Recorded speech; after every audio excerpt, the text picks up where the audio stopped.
Hey everyone, it'll be a few minutes. The show actually doesn't start for about another 15 minutes, but if you just want to hang out and chat and talk, you are welcome to. I will be swinging through and checking out, but you're going to see a lot of stuff behind the scenes while I'm setting up my guest, but sometimes because of the technology, it just is easier to do all this before anyone gets going. So anyway, the show actually starts in 15 minutes. You're welcome to sit around, chat, and BS with people until then. But feel free to ask me some questions. In the meantime, I hope Vegan shows up here. He should be here any minute, I hope. Let's see. Also just need to see how this picture looks. What is the title? The title is... Can you not see the title? How Not to Overeat During the Holidays is the title. Maybe you can't see it on the phone. Hey Lacey, what's happening? Thanks for coming. The actual show won't start for, let's see, 15 minutes. But I am going to start sending out all the tweets and stuff. You'll see behind the scenes on how stuff is getting set up. So anyway, if you want to come back in a few minutes, or if you can hang out and chat, that's fine too. Hey Nat, hey Danielle, what's happening? Nathan, I appreciate you coming by. It'll be a few minutes. You just have to hang out. As I said, we don't start for another 15 minutes. Oh, check out the hair. Yeah, it's here, I'll show it to you. I've been doing this thing, Stray, where Saturday night the hair comes down. I'll let it down because actually, you know what the truth of it is it's cold as hell in my house, and the hair keeps my ears warm. So they. Oh, you love the thanks. I appreciate you watching about the hand drilled will. I did that so long ago. It was a lot of fun. Just to see if I could do it. So hey, TLK Knitting, thanks for swinging through. I appreciate you guys coming through, but it's gonna be, my show doesn't start for another 15 minutes. I'm just getting everything set up. So let me see if I can call Vegan again and see if he is gonna come, because sometimes he's not so good at coming. Nice hair. I know, I let it down on Saturday nights. Can I get a shout out, Nathan? All right, there's your shout out, my man. And I appreciate although you guys over at DLive, Warhammer, and Stray Cat, I appreciate it. You guys didn't know I've been trying to move my live streaming to DLive. I know some of you guys are on Twitch still and YouTube, but I'm much more interactive if you go over to DLive. I can definitely I look at that a lot more than YouTube or anywhere else. So let your soul glow. That's right, soul glow hair. That's right, that's right. Vicky, oh, is TLK Knitting on DLive? Or is she at Twitch? I can't tell which one she is because I see that Vicky says hi to you, so I don't know if you can see that, TLK. If you're over there. Oh, I think Vegan's coming on. Hey, Doc. Hey, man. Yeah, we're just warming up. Although I am live streaming right now, nobody's really here yet. I'm just trying to get everything together. But I hear you, but I don't see your picture. Okay.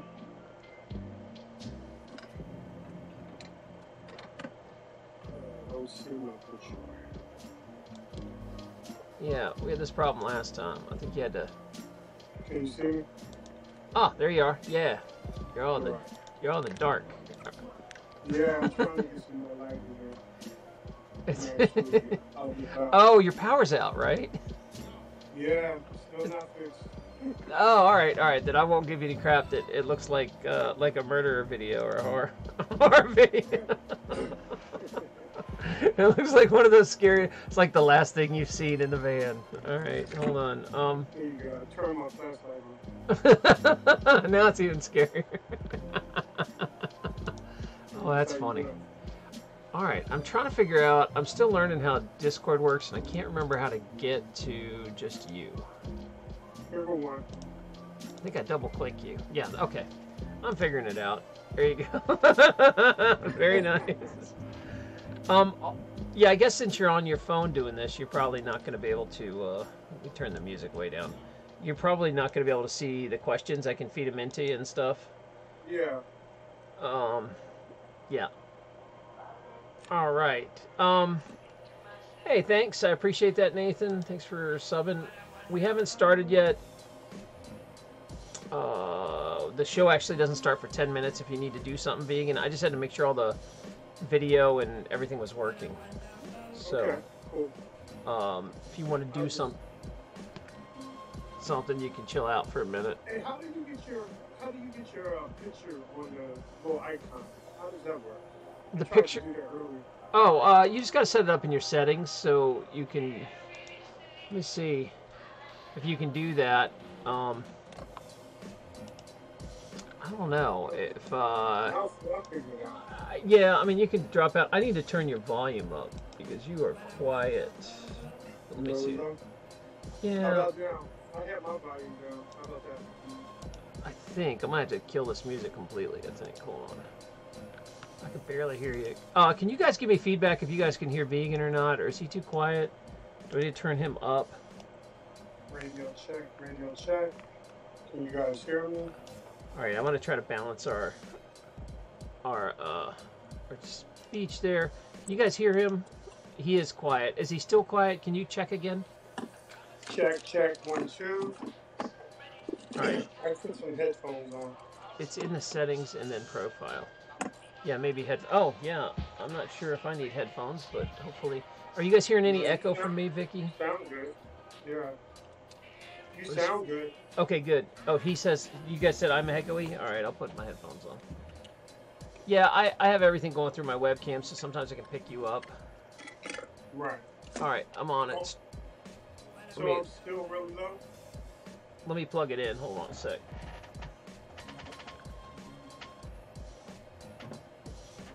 All right. Okay, tell me that should fix the echo problem. All right, how's that, Stray? Are we groovy now? He's quieter, but he can hear him. Okay, let me jack him way up. I can put some headphones on. All right, give me a sound check again, Vegan. Testing, 1, 2. Can you hear me? Can you hear me? Yeah, let me see if I can somehow turn your volume up. Oh, crud. I don't think I wanted to do that. I can't remember how to turn it up in a phone call. I could do it in a chat. I'm not sure how to do it in a phone call. Oh, user volume. Hold on. All right. I think I got you now.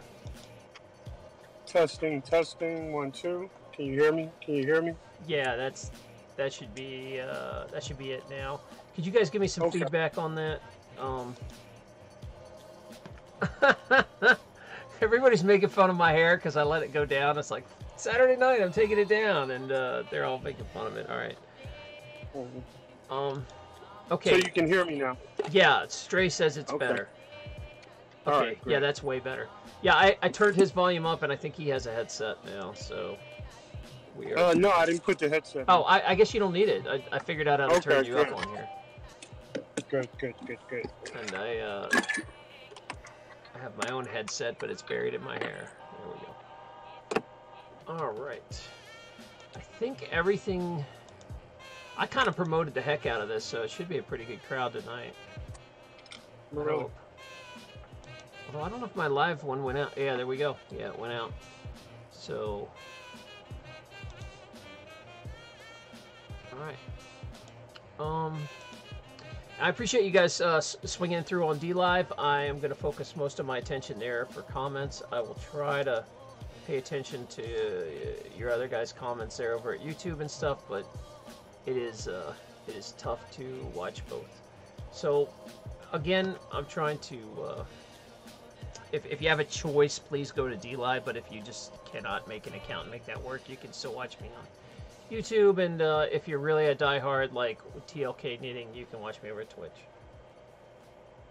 Alright. Hey, White Waves, thank you so much.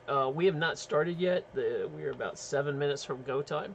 So if you guys want to get your last overeating done before this starts, you wanna go binge? Go binge before you feel guilty. So there you go. Let's see if this looks okay. Yeah, I think that looks about right. All right. Carla, hey, back stray cat. Yeah, Carla's, she said she's eating a salad. Okay. Yeah, don't feel guilty. Don't feel guilty. It's okay. Alright, I am trying something new. I'm actually streaming through Discord tonight, which I haven't done in a while, but I really like it. And hopefully we get going. When the show gets going, it'll, I feel like the picture quality's good and the sound's good. I know you don't feel guilty, Carl. What, Nathan, you want another shout out? Hey, Nathan. Nathan likes shout outs. Alright.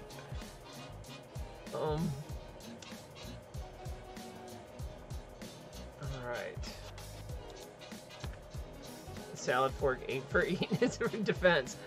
I remember getting so confused. Have you ever done like cotillion, or that may be a southern thing where you learn how all the forks work and the spoons and stuff like that, the cotillion classes. But apparently there's a hell of a lot of forks for different things. There's like a shrimp fork, a salad fork, a meat fork. There's all kinds of forks, and only like I guess southern debutantes know that stuff anymore. I don't know. Oh, thanks, Damien. You know, I guess I almost never let my hair down, and so people are tripped out when they see it down. But my ears are really cold, so my house is cold. I put my hair down to keep. It's like wearing a wool hat, and lately on Saturdays I've been just letting my hair down. It's kind of a theme now. Hair down Saturdays. I encourage you to do the same. Okay, so I think Vegan's getting ready. Alright.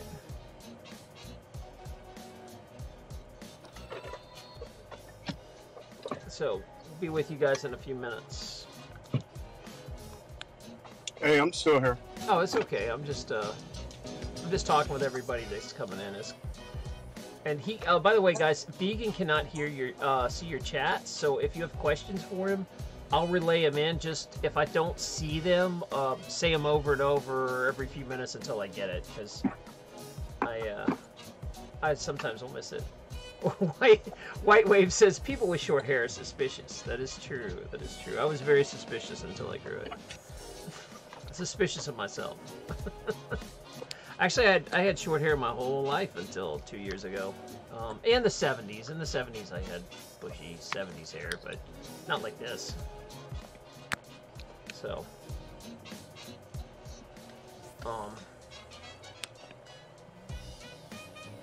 there you go. All right. And thanks for everybody joining me over at DLive. It will start soon. And by the way, that that thing I have up about Taco Bell is from The Onion. Oh, yeah. I have an article up right now. It says Taco Bell warns employees against directly exposing skin to food, and it has like a picture of a Taco Bell employee working with like big gloves and a caliper. It's pretty funny. The Onion's so funny. I wish I wrote for The Onion. It's so good. Alright. Alright, we are about to go time in about a minute. Are you good to go, man? Yeah, I'm good to go. Alright, kick your camera back on for me.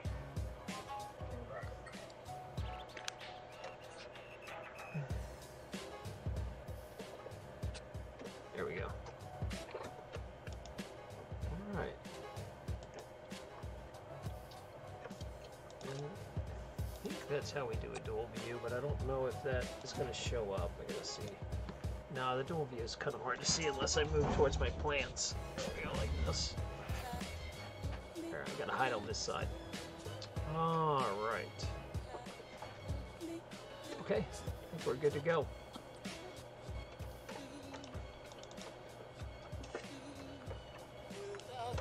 All right, let me restart everything and get it going.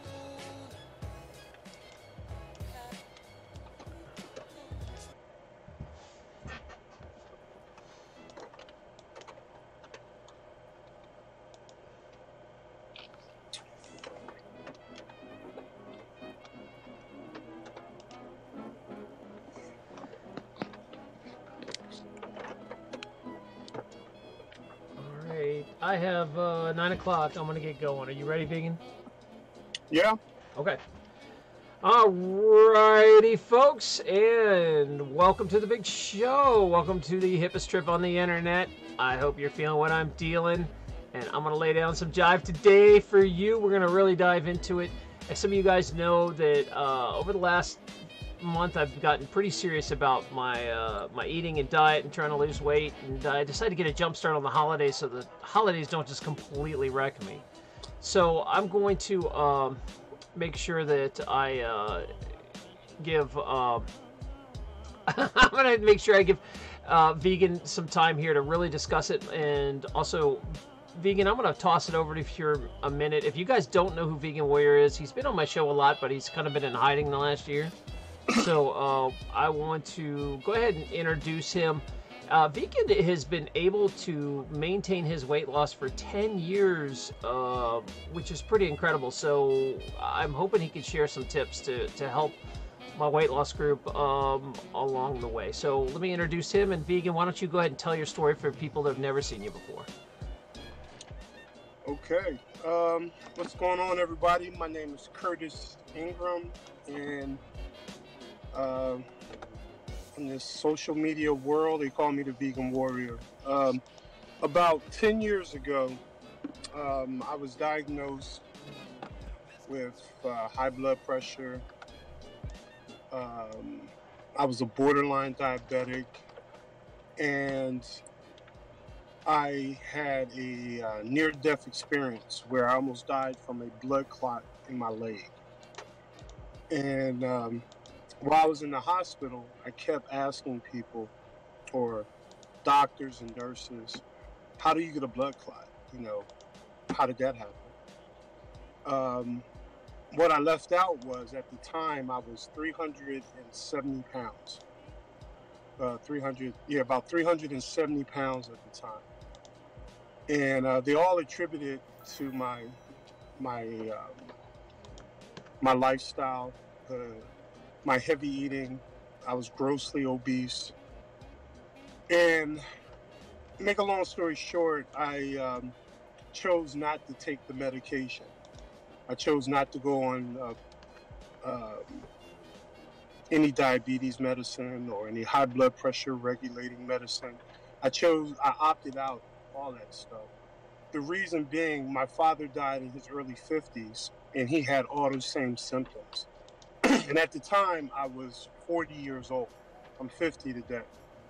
So what I decided to do was to pretty much take my health in my own hands. And I started researching, and I came across the vegetarian diet. And I tried that.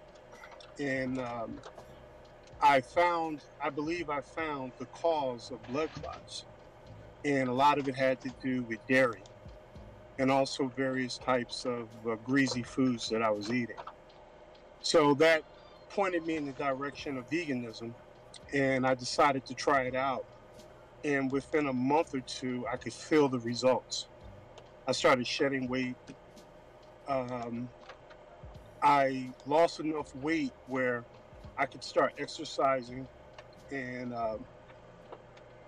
it just became a lifestyle, you know, and it was all about getting healthy. In the midst of that, about maybe 3 years in, I started to become a little ethical about it. You know, I started learning about how they bring the food to our plate. And once I learned that, there was kind of an awakening that I went through.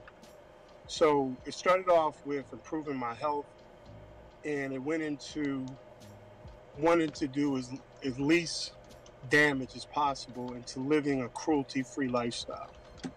So that gave birth to the Vegan Warrior. So ever since then, I've worked with people to help lose weight.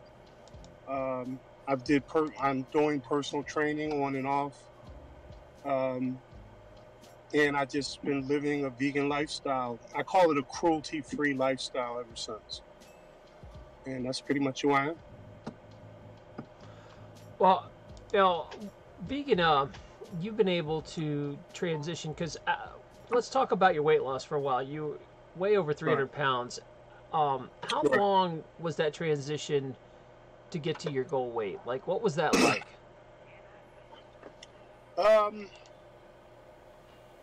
The smallest I got all the way down to 209 pounds. And I did that within 2 years. And I'm at now like 230. And that's with very little exercise due to my busy schedule. And so the vegan lifestyle basically helped me, but there was exercise, there was a commitment to, consistency. I went raw there for a little while where I wasn't eating any cooked foods. I did several different techniques to get the weight off. It wasn't just because I went vegan, I lost all the weight. I was burning calories, I was tracking calories, I did all that stuff. So, like, when you first started, you were experimenting with what kind of vegetarian or vegan diet you wanted to do until you found what worked? Well, what you'll find is when you're trying to lose a ton of weight, you're going to hit various plateaus. And when you hit a particular plateau, all that is telling you that it's time to modify your effort. So you want to be able to go to the next level. So when I went from 370 down to, let's say, 300, that was just going a vegan lifestyle, getting the fatty foods out of my diet. Those first 70 pounds just fell off within maybe 4 months. When I hit 300 pounds, it was like, okay, I need to really target the foods that are going to really help with the repair process. I became very conscious of the nutritious value in various foods. And I started eating a lot of that and exercising and modifying my workout. And so let's say another 6 months, I dropped another 50 pounds. Now I'm down to 250. I hit another plateau right about that point. And then I had to do another modification. And that's when I went raw. And, probably close to another 4 months, I got down the smallest I've been. The last time I was 209 pounds, I think I was in middle school. Yeah, so when I got down to 209 pounds, it was crazy. And the crazy part is, how when people have drastic weight change, they got loose skin hanging, they got stretch marks, I didn't have any of that. My skin just snapped back. I didn't need any surgeries or anything like that. And when I talked to some of my friends in the medical industry, they basically said it was because it was a natural process on how I lost the weight. And the exercise on top of that. So, yeah. So it took me roughly 2 years to drop down to my smallest size. And then I got back to my comfortable weight, which is right around 225, 230, where I'm at now. Now, as you're going through this, we're going to talk about tonight, a lot of people are tuning in to talk about overeating and how to deal with holiday situations, people pushing food on your relatives. Right.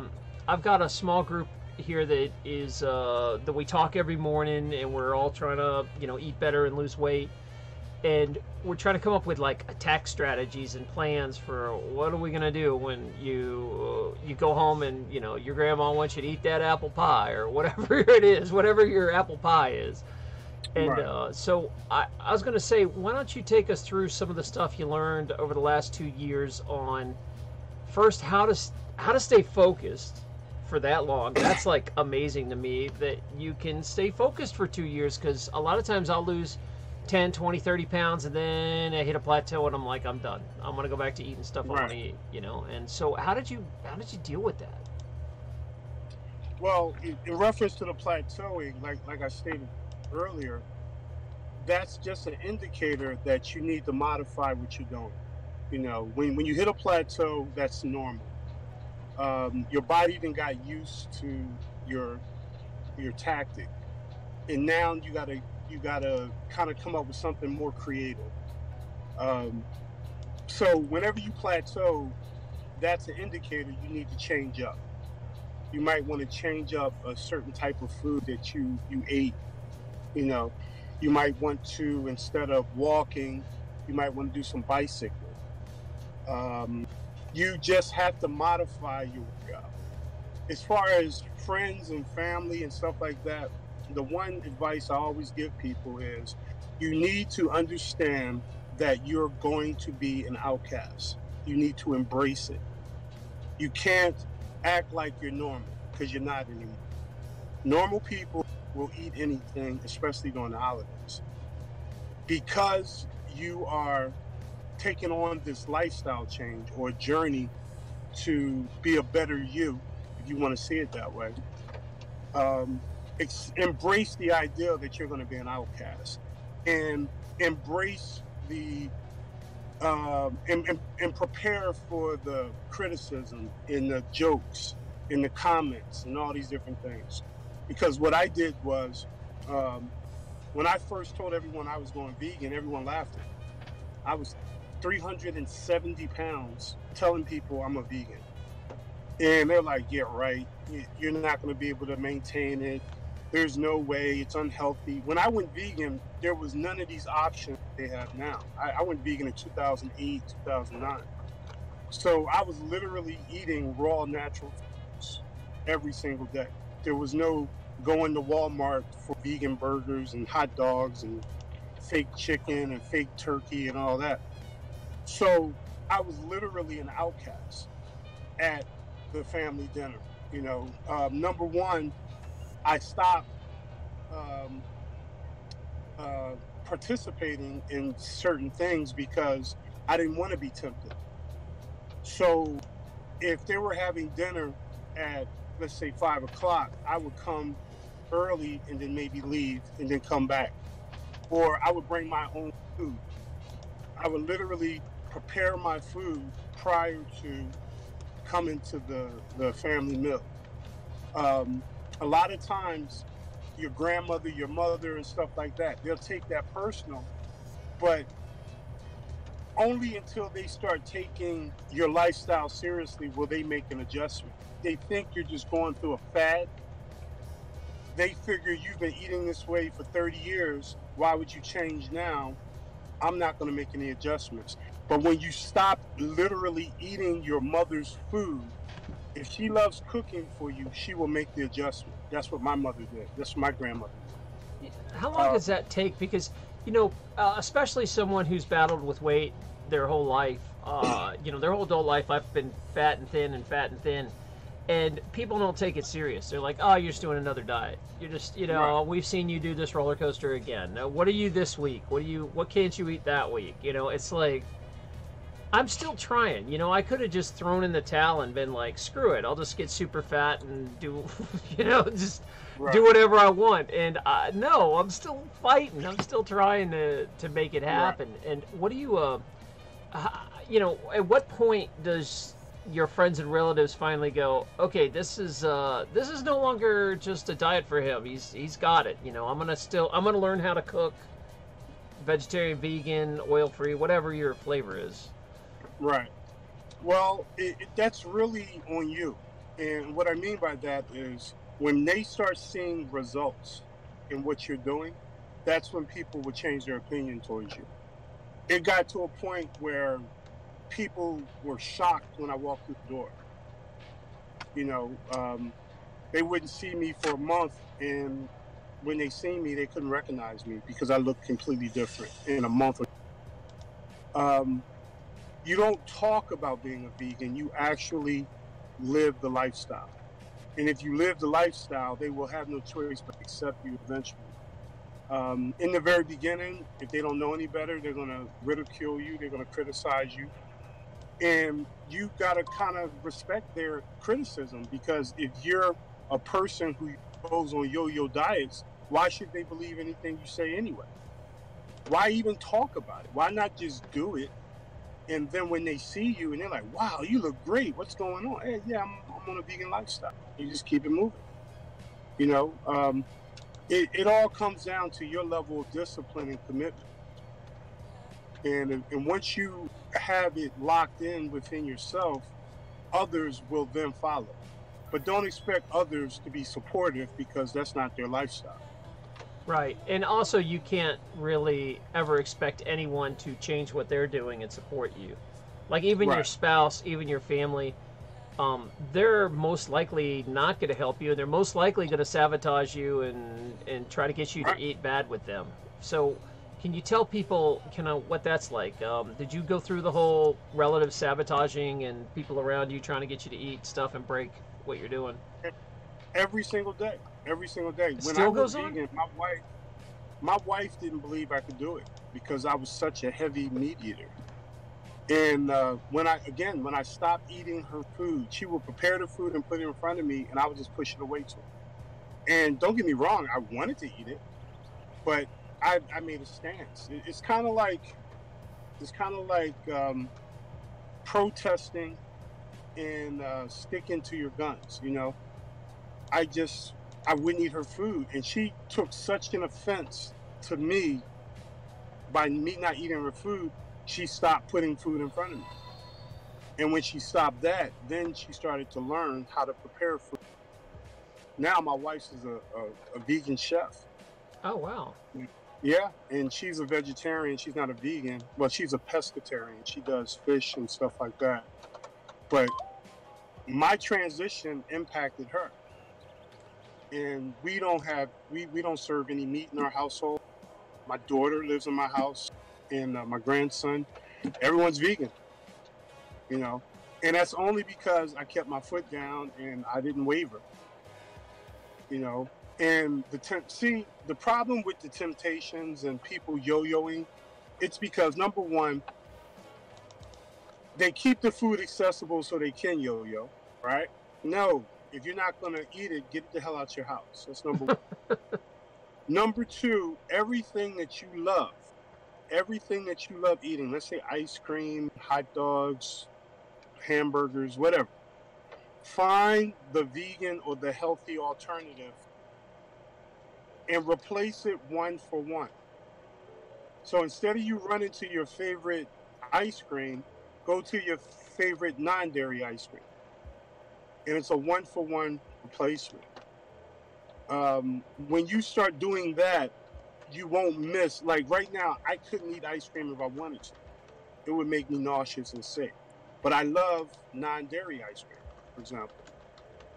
Um, when it comes to cheese, for example, um, I couldn't eat a slice of cheese if you paid me. If you paid me, it would have to be a lot of money for me to eat it, and then I probably would have to throw up. But vegan cheese, I can eat all day.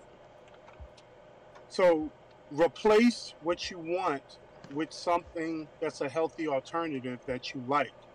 And keep in mind, you're not going to like everything. It's just like regular food. You got to find the vegan food or the vegetarian food that you find tasty. And you only keep that in your house. Don't keep the unhealthy food in your house. If it's in your house, you're going to feel obligated to eat it because you bought it. But if you don't buy it, you won't feel obligated to eat it. Yeah, that makes a lot of sense. And that Right. helped me. I was such a huge meat eater, and I stopped, I guess, almost 4 years ago. And I actually was, until very recently, still a junk food vegan, where I would eat the crappy stuff. I would still have, a bag of chips when I sit down, and before I knew it, the whole damn bag's gone. Or, vegan ice cream, or vegan replacements, or vegan hot dogs. And that stuff Right. made me gain more weight than the meat stuff. The fake Right. vegan food, it was a good transition to start, but it wasn't until I said, all right, no more processed food. Get this crap out of my life. I'm going to eat, like, vegetables, potatoes, stir fry, rice, that sort of Right. stuff. That's when the weight started coming off. So it is very possible to just transition from eating meat junk food to vegan junk food. Although your Mm, conscience will feel better, sometimes it's not as healthy as you think. Um, absolutely. and Absolutely. You can't eat vegan processed food and not work out. You have to work out if you're going to eat vegan processed foods if your objective is to lose weight. So if you eat and now keep in mind the calories are lower in the vegan processed food, but you still got to burn that stuff off because it's processed foods. Your natural whole foods will go through you a lot easier, in that digestion process is a lot easier with whole natural foods. But if you're going to eat any type of vegan products that's processed out of the supermarket, I advise you to do some bicycling, some treadmill work, some maybe I love stairmasters and ellipticals. That's what I like to do. And I don't do a lot of weights.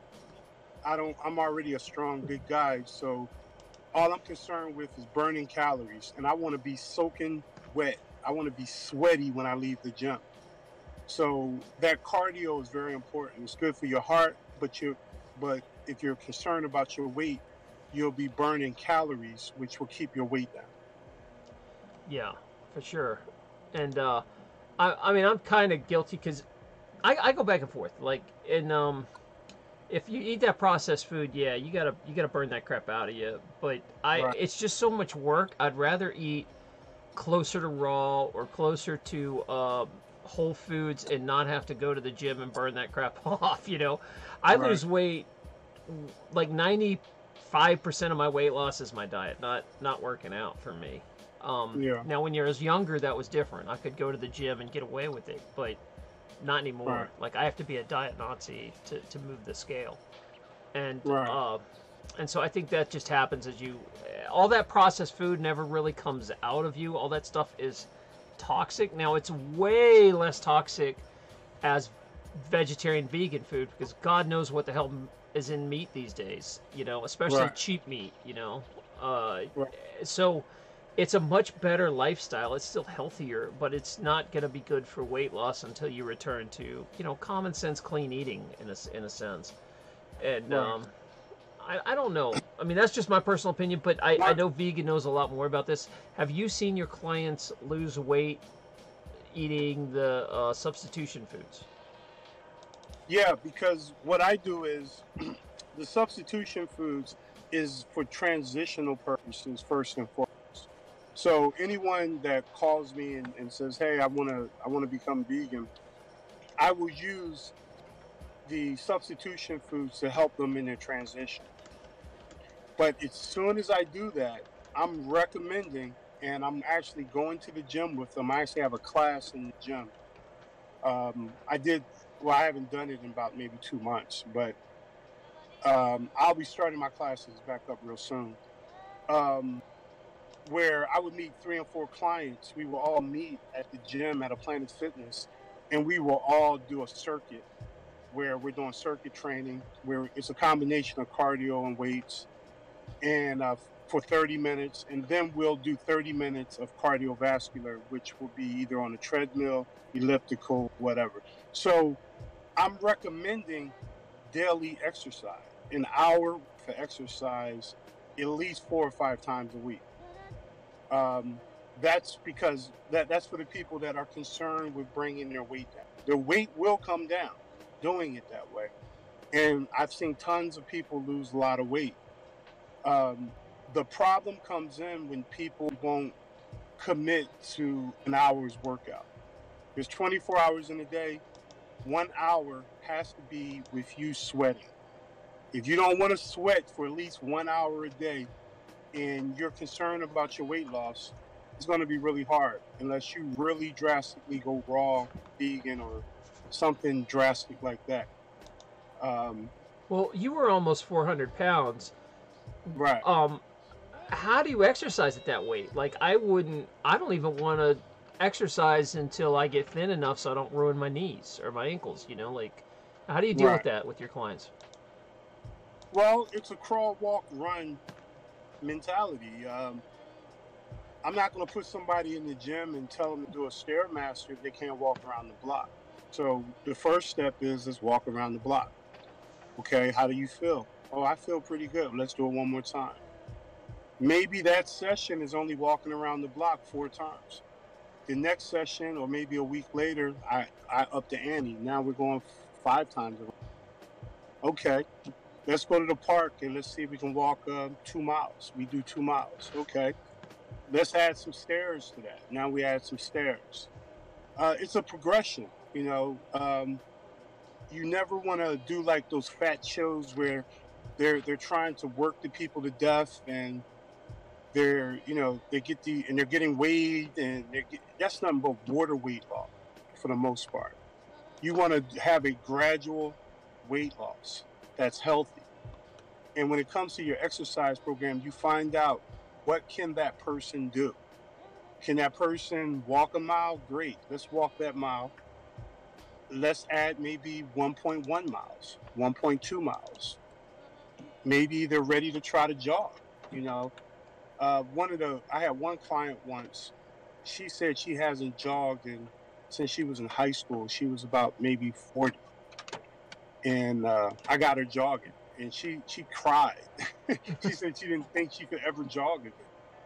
You know, and it just starts with taking small steps and then adding more and more steps and staying consistent.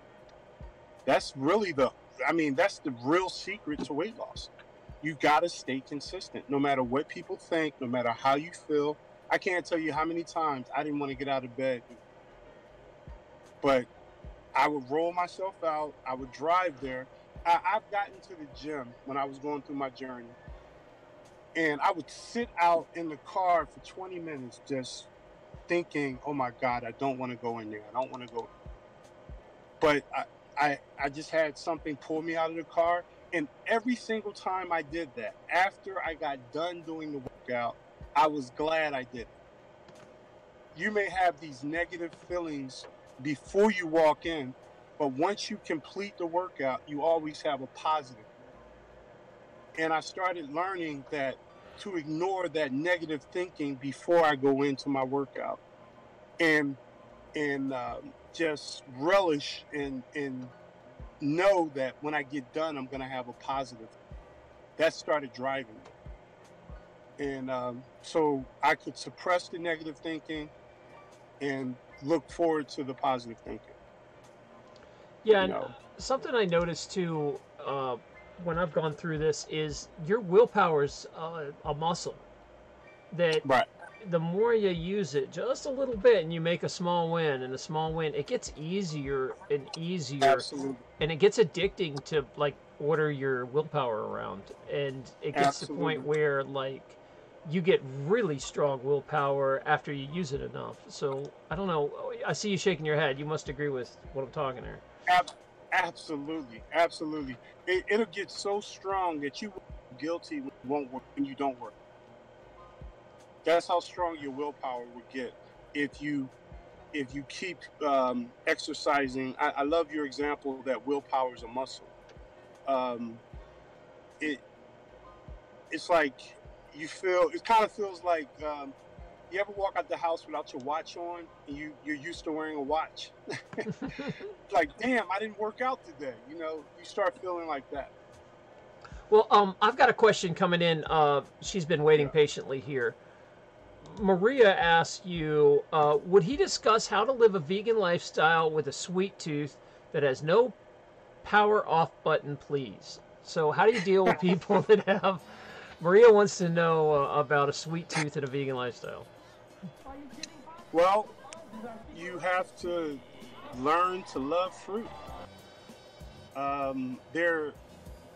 I guarantee you, you can probably think of, if you really sit down and think about it, you probably can think of maybe 7 or 8 different fruits that you really, really like grapes, oranges, various apples, bananas, whatever, right? Whatever those favorite fruits are, you keep it well stocked in your house, right? And this is an experiment I did that I know works, right? Whatever your favorite candy is or your favorite sweets are, get that too and put it in your house. And this is just for experimental purposes. The rule is, before you can eat your favorite sweets, you must eat that banana first. You can eat as much sweets as you want, but first you must eat the banana, the grape, or whatever your favorite fruit is. Once you're done that, you can go and eat your sweets. What you will find is that you will lose the desire to eat the sweets. And the reason why is because your body is not craving that particular sweet. It's craving sugar. You supplied your body with sugar when you ate that all-natural banana, apple, grape, whatever. Now that your body is satisfied, the craving will go away and you're not going to want the sweet. Yeah, if I can jump in here too. A lifesaver for me, Maria, is I was like, my favorite go-to junk food is ice cream. And so I got what's called a Yo Nana machine. I don't know if you've seen them, but you take like frozen bananas and frozen fruit, and all it does is the way it blends is it whips air into it and it makes it like ice cream. And it's crazy how good a frozen banana whipped into ice cream is. And you can add bases to it. So I'd add like frozen pineapple and frozen strawberry. And if I was really wanting to treat myself, they have this stuff called PB2. It's like peanut butter powder that has the fat taken out of it. I think it's how they make fat oil. Peanut oil. You know, they squeeze the peanuts and then the fibers left of the peanut. Well, they sell that stuff. And if you mix it in with like your banana ice cream, oh my gosh, it's so good. And so I lost a lot of weight eating. My go-to fruit is cherries. I love frozen cherries. And so, like, I would make ice creams every night, a big-ass bowl of ice cream. And I lost weight eating this stuff. And I remember people looking at me being like, my girlfriend at the time was like, you're sitting down with a bowl the size of your head of ice cream and you're losing weight. And it just looks like ice cream. It tastes like ice cream, but it's just made of nothing but frozen fruit. It's called a Yo Nana's machine. It was like a lifesaver for me. Yeah, I've heard of those. Yeah, they're kind of like blenders, but they're specifically made to make ice cream dessert kind of thing. So, yeah, it's try it out if you're looking at it. Amazon's got them. They're awesome for sweets. The other thing, in my own personal life, I'll tell you, Maria, is I had a lot of problems with overeating, where it was because I would eat. And even with my stomach and stretch receptors blown up and my ghrelin, screaming, the stuff I was eating was so oily that it blocked the nutrients from getting into my cells. So I would sit down and eat, a bunch of chips, which is really high fat and oil. And my brain would be like, hey, I need nutrients. So I'd sit down and eat a bunch of chips. And then 20 minutes later, I'm like, I'm still hungry. And my brain's like, hey, I didn't get my nutrients, eat again. And I would turn around and eat something else. And it'd be like, hey, I didn't get my nutrients, eat again. And it would do this all day long because it took me a long time to figure this out. It was because I was eating oily foods. Oily and fatty foods block your cells from absorbing food for about 8 hours, like the nutrients. So you will stuff yourself and your brain is starving. And it's like, it's different than being, I'm going to say this, it's different than like a food addiction where it's out of boredom and you're just eating. This is like the kind of addiction that wakes you up in the middle of the night and makes you eat kind of addiction. Where your brain's yelling at you to eat and you just ate. So it didn't make any damn sense. And what it was for me is it took a long time to figure out. I had to completely eliminate all oily foods. Like, until I did that, my cravings wouldn't stop. But now I don't even have cravings. Great. But Vegan, did you deal with clients and cravings, and how do you deal? You broke up. Say that again. I'm just if you want to add anything to that, because you've probably had clients dealing with cravings, and I know the cravings is all about identifying what is it. The salt craving, is it a sugar sweetness craving? In the example that she asked, you can the experiment I was talking about is you can eat what you want, but first you got to satisfy the request for sugar, and you're using fruit first. What I have found when we've done this experiment is eventually over time, people lose the craving for that particular sweet. They start developing um, less craving for a particular, like the young lady, I had a young lady, she loved tasty cakes. She liked butterscotch crimpets. She liked cupcakes. She liked stuff like that. I found out that she loved grapes, and he just filled her kitchen. Her, she has a pull-out drawer in her refrigerator where she could put oranges and apples. I put grapes in there, and I told her you can eat that as much as you want, but you got to eat your grapes and you got to eat, I think, an orange first. She stopped. She lost the cravings for the tasty cake. See, that's processed sugar, and it's very addictive. But the body is requiring some form of sugar, so you should give it sugar. You should give it natural sugar, and the natural sugars in apples and oranges and grapes, bananas, depending on what you like, is where you should get that source first. And once you do that, you can lose the urge for processed sugars. If that makes any sense. It does to me. I think that's a great strategy, is to identify what it is and substitute a healthy version. That's really smart. Yeah. So hopefully a couple of those strategies might help you there, Maria. And if you have any other questions, feel free to ask. Can I have one other thing? Yeah, man, it's your show. Do whatever. Talk all you want. A lot of people eat too late. They eat too late in the evening. You should try to limit your consumption between, let's say, the hours of, 9 and 9 a.m. to no later than 9 p.m. There's a lot of people that eat 10, 11, 12 o'clock at night, and they have a lot of excessive food that they've eaten that sits on them in the middle of the night. 9 o'clock is even kind of late. I would recommend 10-hour cycles. You eat every 10 hours or within that time frame. So let's say 9 in the morning to 7 p.m.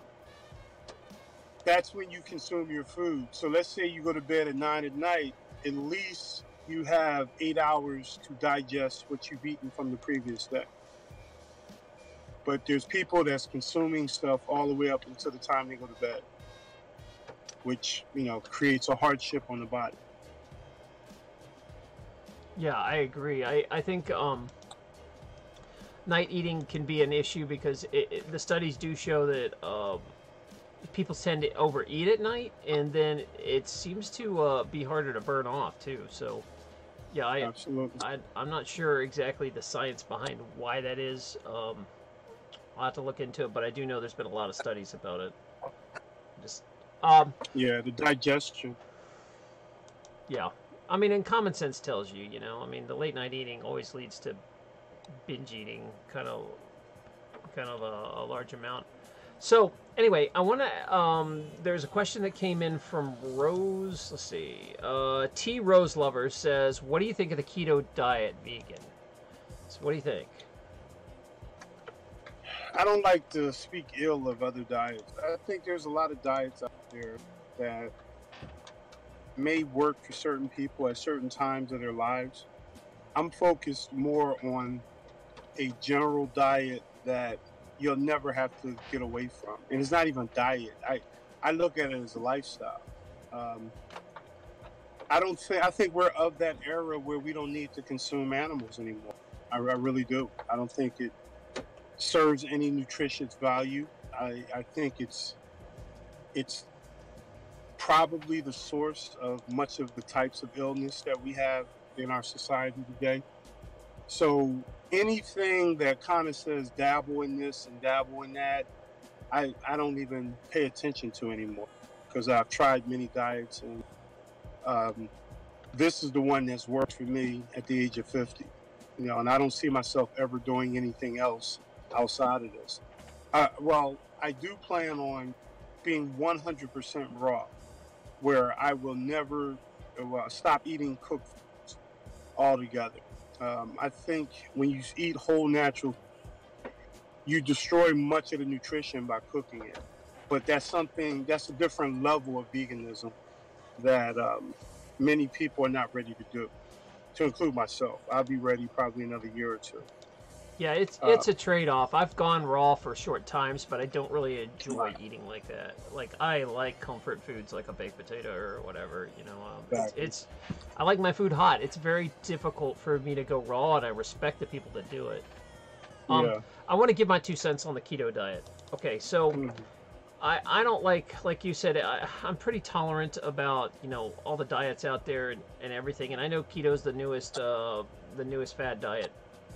And we used to, I worked at a functional medicine clinic where they used to prescribe it. A lot of the functional medicine doctors like it. But because it does usually get pretty fast results for weight loss and blood pressure will go down. So it does work for those things. But what they never seemed to mention was what I'd see in the patients is they would start developing all these kidney and liver enzyme stuff. All of a sudden, yeah, their sugar would come down, but all their liver panel would go up. And I think it's kind of the popular ways to do it, the low carb stuff. I don't know many people that can maintain that, and they also it seems to be a very toxic diet. So Mhm. you're adding a lot of when you eat meat, it is concentrated toxicity. Like all that meat, pesticides has gone into this animal, and you're eating that animal. And so that adds up into your liver, and it really stresses it out when you start eating high amounts of meat for these diets. Now, there is something called a vegan keto diet. I've never tried it. I don't know much about it. I assume it's just like low carb vegan food, like I guess greens or something. I don't really know. But so I know there is a version of it. I just have never tried it. Vegan, that's, I don't know if you've ever seen that. Do you know anything about vegan keto? Nah, I don't play those games. Yeah. Yeah, I'm with you on that. It's just too much. Yeah, that's too much. They It's can they can keep those games to themselves. it's too much. Yeah, that Yeah. was pretty funny. Um, if you guys have other questions, I'm happy to answer anything you want to add in. So tonight's topic is, firstly, we're just talking about overeating, and it doesn't Yeah. matter what kind of diet you're doing. Like, why do you overeat? And um, and we've talked about vegan. How much of overeating do you think is chemical addiction, and how much do you think is like habit forming? Food is very addictive. Very, very. It's very addictive, and it creates a habit. I mean, it's kind of like crack cocaine. You know, the first time these guys smoke on this stuff and these drugs, and they don't get addicted right away, but over time, 3 weeks, a month, 2 months, next thing you know, they're chemically dependent. Our food is designed that way. They want you to come back for more. I mean, that's just how it is. Potato chips are addictive. Ice cream is addictive. Anything that's processed, they want you to eat more of it. So why wouldn't they make it addictive? I mean, that's pretty much how it is. And Yeah, the bad news is that the vegan food is turning out to be the same way. You know, right. I was a big advocate of all these healthy alternatives about maybe 5 years ago. Now I'm kind of anti-vegan process now. I mean, I can't completely say I don't. Well, I still eat some of it. I still eat some of it, but I also use it to help people transition. But it's addictive. All processed foods are pretty much addictive because they want to sell more of the product. That's just how they are. So I may use a little methadone for the drug addict, right? But eventually I want them off the drug, right? That so that's kind of the same scenario that you have with people that's going through this transition from meat to vegan. Yeah, I You used to know, always get people that would bargain. You know, they'd sit down and be like, "Well, can I have just a little of this? And can I have a little of right? this?" And I'm like, if you're an overeater and you're an addict, would you go to an alcoholic and be like, "You know what? At Christmas, go ahead and drink all you want." Right. It's your birthday. Yeah, go ahead and have some wine. Would you say that to an alcoholic? Would you say it to like, someone who's addicted to cocaine to be like, go ahead and have some cocaine for Christmas. It's fine. It's a holiday party. Go ahead. So Yeah. you gotta treat overeating kind of the same way, because if I put you on an MRI machine or a PET scan, and I compared a heroin addict to someone who's eating cookies, it's pretty much the same damn pathways lit up in your head. Addiction's addiction, man. It's just Absolutely. it's not. And people that have addictive personalities usually have multiple addictions. They smoke, they drink, they overeat. It just, they're dopamine fiends. They just, anything that'll Right. light that dopamine up, they hit it. So Exactly. And that's why milk is in almost everything. Because cow's milk has addictive qualities in it. If yeah, you the you would be casomorphines. shocked to see what milk is in. Milk is in almost everything. Yeah. Um, Yeah, I agree. And overacting, I see you coming on. Hey, I didn't mean to blow you off yesterday when you came into our chat. We were just right in the middle of a game, so I appreciate that. But overacting says, yeah, he's been gaming and stacking on the pounds. I hear you, man. The good news though is, even if you're not going to do any activity, you can still lose weight by, like I said, 95% of my weight loss at this point is my diet. If you just do something like vegans talk about, where you identify the worst food for you and replace it with a healthy version that you like, that even that little change makes a huge difference over months. Yep. Get rid of the potato chips and put in something crunchy that's healthy. Right. So Asparagus. asparagus is hard. It's hard. That's a hard sell. Asparagus for potato chips. I don't know, but Love me some maybe kale chips. They're still crunchy and salty. Something Yeah. like that. I'd say I've done well. All right. The very first thing I did was get rid of dairy. Dairy messes me up. Man, it hurts to. I get fat and sick, and dairy was the first thing I ever took out, and then I Right. did meat. But dairy, I think, is like number one enemy, man. It's Exactly. full of casomorphines. Cheese, if you take away someone's cheese, they lose their crap, man. Exactly. It's like taking away their morphine. If I had only one option, tell people to stop doing something, I would say stop the cow's milk. Even no, that would be hard, but still, I think health wise, you're being hurt more with cow's milk than you are eating meat. I really believe that. I really do. Yeah, I do too. I think if you actually look at the studies, the high dairy eating populations have the lowest lifespan. So Right. Epidemiology studies don't really, they're pretty black and white. The people that live the longest with the least disease are pretty much vegans. They're not meat eaters, and they don't eat dairy.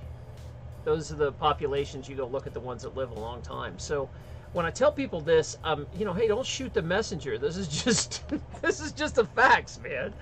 It's up to you, because I'm a very do your own thing kind of person. That it's like, here are the foods that will make you fat and kill you. Now that if you eat them, just own up to it. Like, I ate crappy food and I didn't make any excuses. I was like, I'm addicted to this crappy food, that's why I'm fat. I didn't try to sit there and spin it as in it was like, I've got bad genetics and I'm fat because of it. No, I eat crappy food and I know it and I own it. But you eventually get to a point where you say, okay, that's got to stop.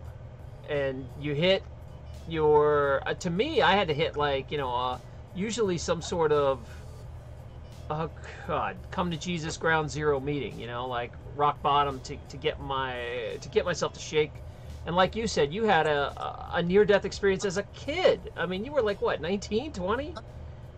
Oh, no. I was 40 when that happened. Oh, I thought you were a young guy when you said you started making the, when you had the heart attack. I forget that you're 50, man. You look so good for 50. I forget. Yeah, man. I'm 50. Yeah, you look young. I think I'm older than you, right? Oh, yeah. I'm 45. Oh, okay. Yeah. So, Yeah. yeah, I didn't realize that. Yeah, so that's the major issue with, let's see, there's some other people. Some people say they have energy. They're addicted to energy drinks, or they're addicted to sodas. What do you do with clients like They're the that? worst. Energy drinks and sodas are the worst. The worst. First, when you have to hydrate. A lot of people are walking around dehydrated and don't even realize. The first thing you should do when you wake up in the morning is drink a cool glass of water. All right, that's the first thing. And you know, the other issue with overeating, a lot of times people confuse food for needing hydration. You should actually drink water prior to eating your food. That's something that a lot of people. Yeah, I never knew that. That makes sense. Yeah. You should drink a full glass of water prior to you putting any food in your mouth. The energy drink thing is just a result of a poor diet. If you need energy, those spikes of, coffee and energy drinks and stuff like that, that's because you have a really poor diet. And you're trying to get a quick fix that's going to give you a boost of energy so you can get through your day. So now you got people drinking energy drink after energy drink after energy drink. What they're doing is they're masking a poor diet. They're not getting enough nutrition in their natural whole foods that they're eating. So if they eat natural foods that are rich in nutrition, they won't need energy drinks. And the energy drinks is nothing but caffeine and sugar anyway, so it's not giving you anything nutritious.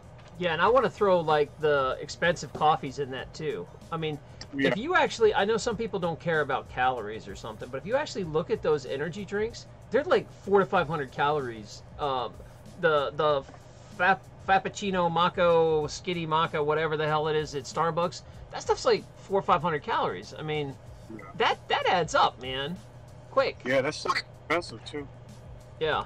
And the other thing I do want to throw in there, some of the stuff that is the worst food is, for caloric density, is oil is number 1, but alcohol is number 2, and then sugar is 3. Alcohol, man, especially over the holidays, will kick you in the teeth because you don't realize that, you have 5 to 10 shots. Sometimes that's like 1,000 calories. I remember looking at journals of some patients, and I realized they were drinking their entire caloric intake in like, a day and a half. They'd be at 2,000 calories of alcohol. And it was shocking that when you said, yeah, well, alcohol's bad for my liver, whatever, doc. But when I'm like, this is what's making you fat, it is empty calories. It's 200, 1,500, 2,000 calories.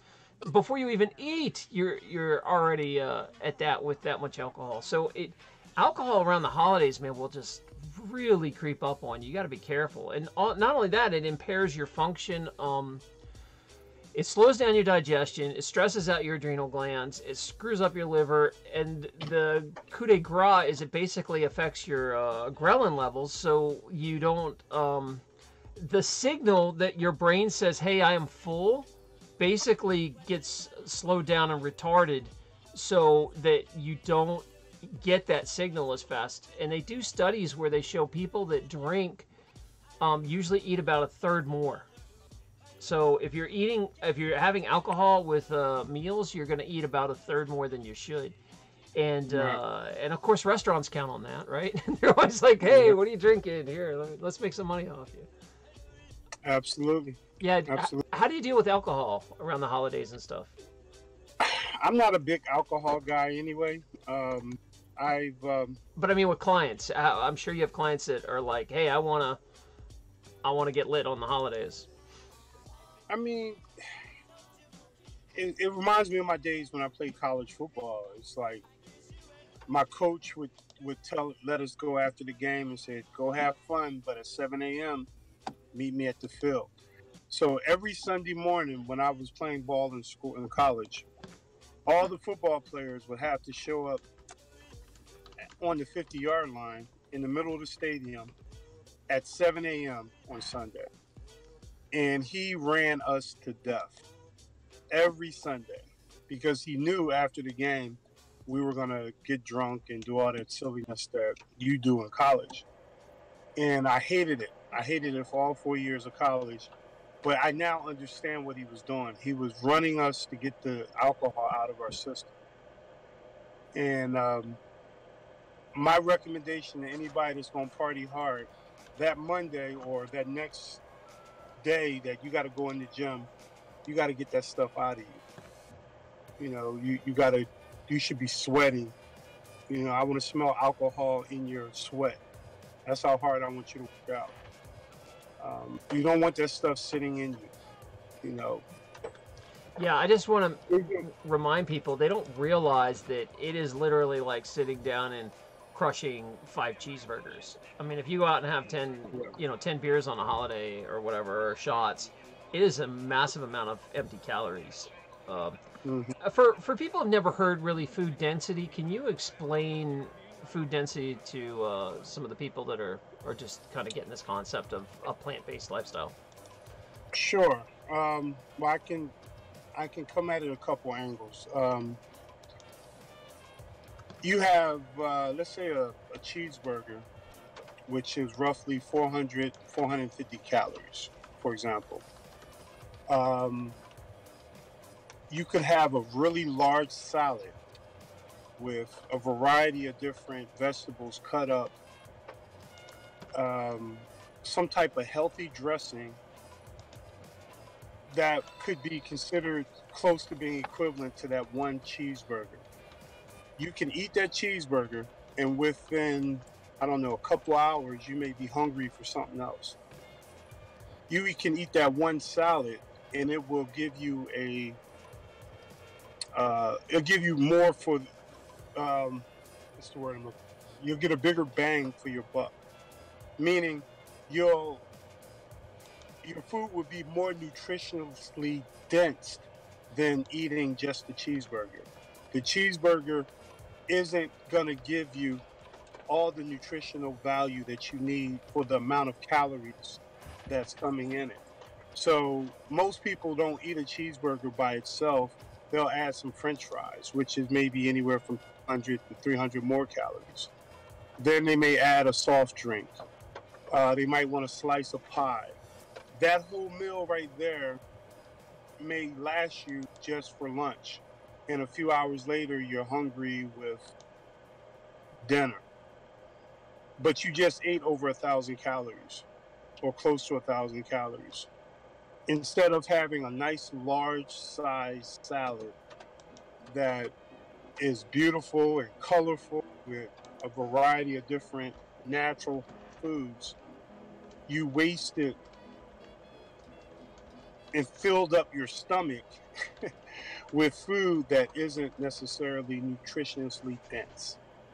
So from my perspective, I want you to always feel full after you eat a good meal.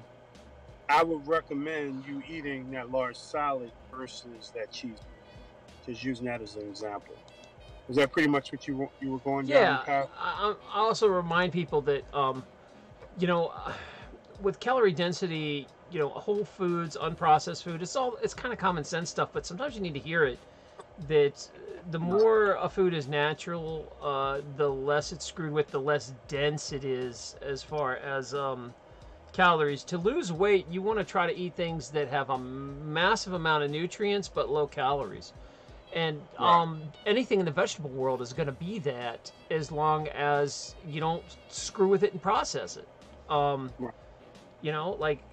You could bake a potato into chips, air fry them, or potato or fries or something.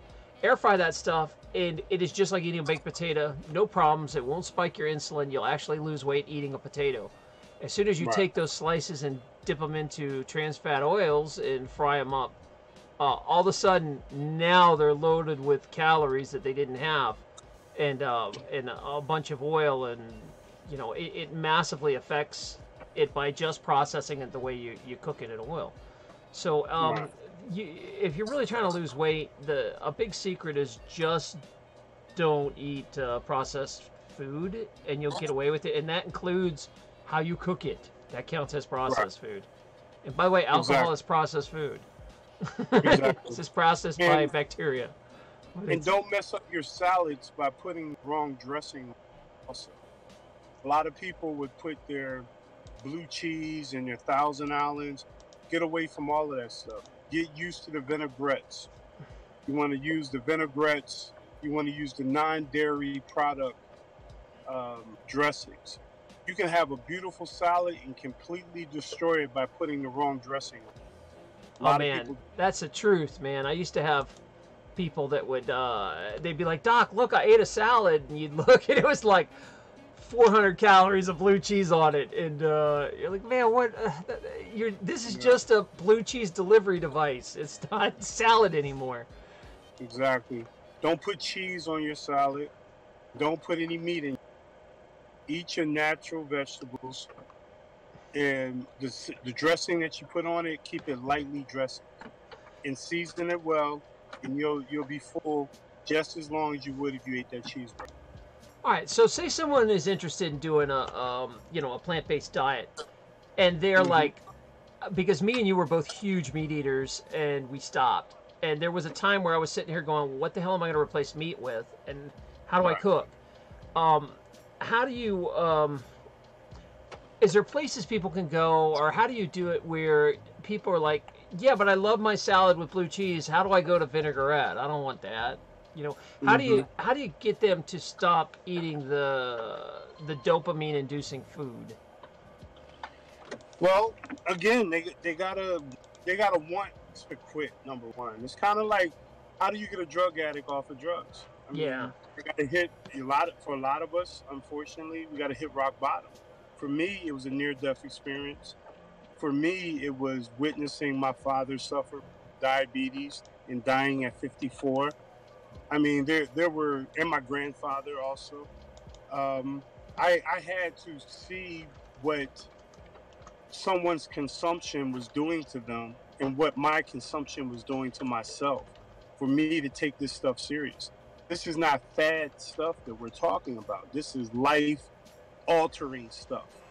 If you want to be more active for your children, if you want to be around for your grandchildren, you have to stop eating like a child and start eating like an adult. Children have high metabolisms. When you were a teenager, you can eat anything. You're no longer a teenager. You have to realize I can't eat like I ate when I was 20 or 25, or depending on how old you are. You have to face the reality that you're getting older and your body has changed. Therefore, you must be more conscious in what you put in your body. If you're not willing to accept that reality, you're just gonna stay where you are, and you're gonna pay some doctors a whole lot of money to give you medication. That's pretty much how it is. How does someone have that come to Jesus, light the fire under a moment where they decide, okay, I've had enough? I mean, I know you've seen it in your clients, but Right. how do you get them past? I'm sure you also see tons of clients that are like, I want to be thin, but I'm not going to work for it. Like, Right. how do you Right. talk them into it? Well, the ones that say they don't want to work for it are the ones I can't represent. You know, because if you think, you got to ask yourself, how long did it take me to put this weight on? What I promise them is that if you say it took you 20 years to become obese, I'm telling you, you got to give me at least a year to get it off. If you're not willing to commit a year, I can't represent you. And I need full commitment. People that are not committed, you can't force them to lose weight, because the moment they leave you, you don't know what they're going to do.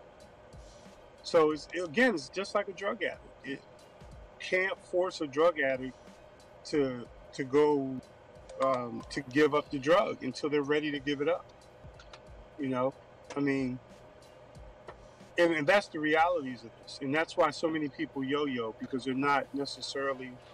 I'm not saying they don't have the willpower; they give up on themselves. My half of my job is to try to live as an example and to not allow them to give up on themselves.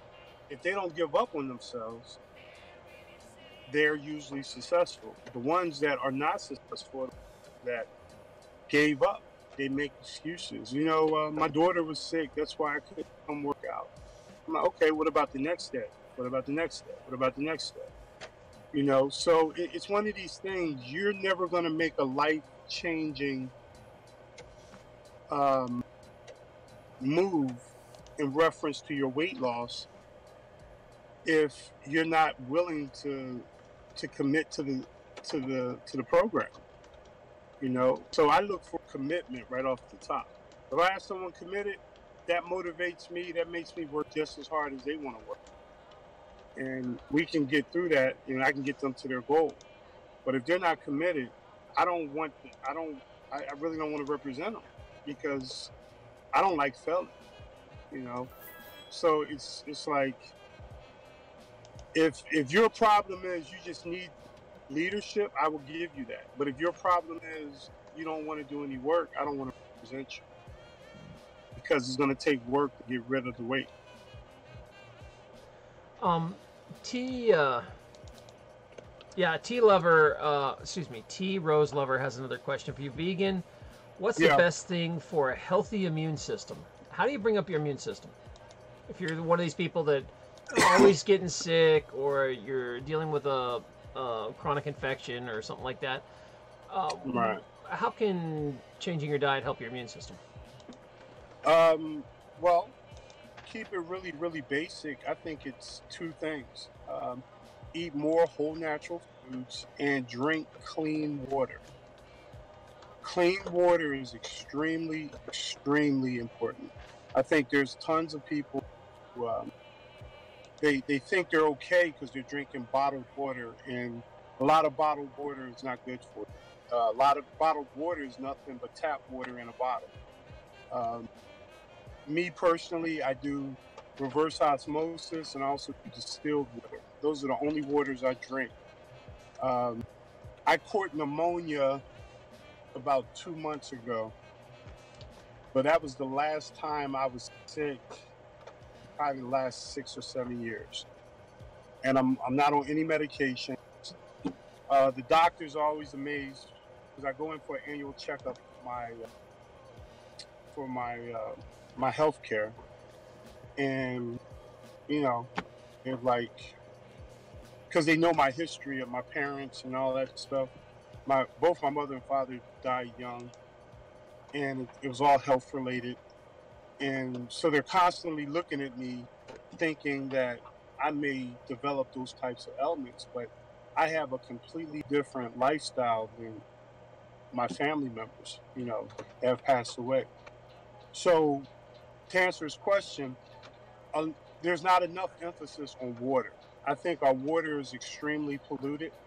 I think there's a lot of viruses and different things that promote the flu, and, you know, a breakdown of the immune systems in our water. Just what they do as far as how they chemically treat the water is also. So the fluoride in the water, I think a lot of this stuff has to do with some of our ailments and the breaking down of our immune systems. So if you keep it simple, you try to eat more whole natural foods, and you drink clean water, I think that's more than half the battle in staying healthy. Yeah, I think people don't realize that how important water is. And I agree with you. I won't touch any tap water anywhere, because you don't know what the hell's in it anymore. Right. And so I always have to filter my water. I've never really, it's been a long time since I've done distilled, but I know you're a fan of distilled. Maybe we get into that. Oh yeah, And then a lot of people cook with tap water. That's part of the problem.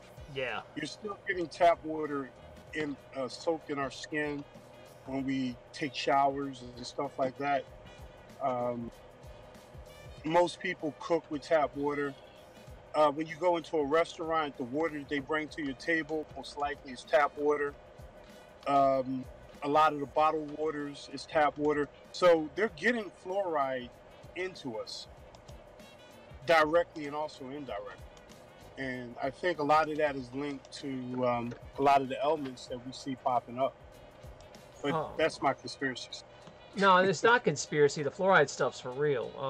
That is There's so many studies out there that just show how bad fluoride is and how many things it affects. It's bad news, man. So, yeah, you try to. Unfortunately, unless you like live on your own well water or something like that, or you live in another country where they don't add fluorine to your water. You forget that we have an international audience. Some of you guys don't have that in your country. And, and you're blessed. It's interesting though. Ivan says that, and I forgot about this, that plastic bottled water is even worse than tap water in most cities. And there's something you got to remember about bottled water is there's very few regulations. Like technically, I could stick my old sock on a hose, run it through that as filter, and call it filtered water. They can stick anything they want, and as these water sits around in plastic bottles, that plastic leaches into the water. If you leave a plastic bottle in like your car and it heats up or something, you will taste that plastic in that water. It's awful. So I pretty much only drink from glass, which is they got a lot of nice good glass bottles now. So, but I really hate drinking out of plastic. I can taste it. Oh, I think I might have lost him for a minute. If you guys don't know, or you're just tuning in, Vegan is he's in a power outage. That's why he's on his phone right now. So yeah, I'm still here. Do you still got power? I mean, on your phone, or is it gonna run out in the middle of this? Yeah, no, I'm good. Okay. I just went off camera for a second. The plastic is. I hate plastic. I totally despise. I went through my house. And, I got a young grandson who lives in my house, right? And he's 3 years old. I throw away all his plastic cups. His mother brings home, like, oh, isn't this cute, his dishes and everything? And I just throw it away. Yeah, and the plastic pacifiers, they suck and all that stuff. Huh? The pacifiers, that thing they just chew on, that piece of plastic, that can't be good. Yeah, absolutely. I despise plastic when it comes to being associated with my food. So get ceramic like cups, get glass cups, glassware. Don't do plastic. You don't want plastic nothing. If you can help it. I don't like plastic forks, plastic knives. I don't like nothing that's plastic. Because traces of that plastic you're consuming every time you take a bite. There's a question coming in. Yeah, so I think they got stay away from plastics. Use glass.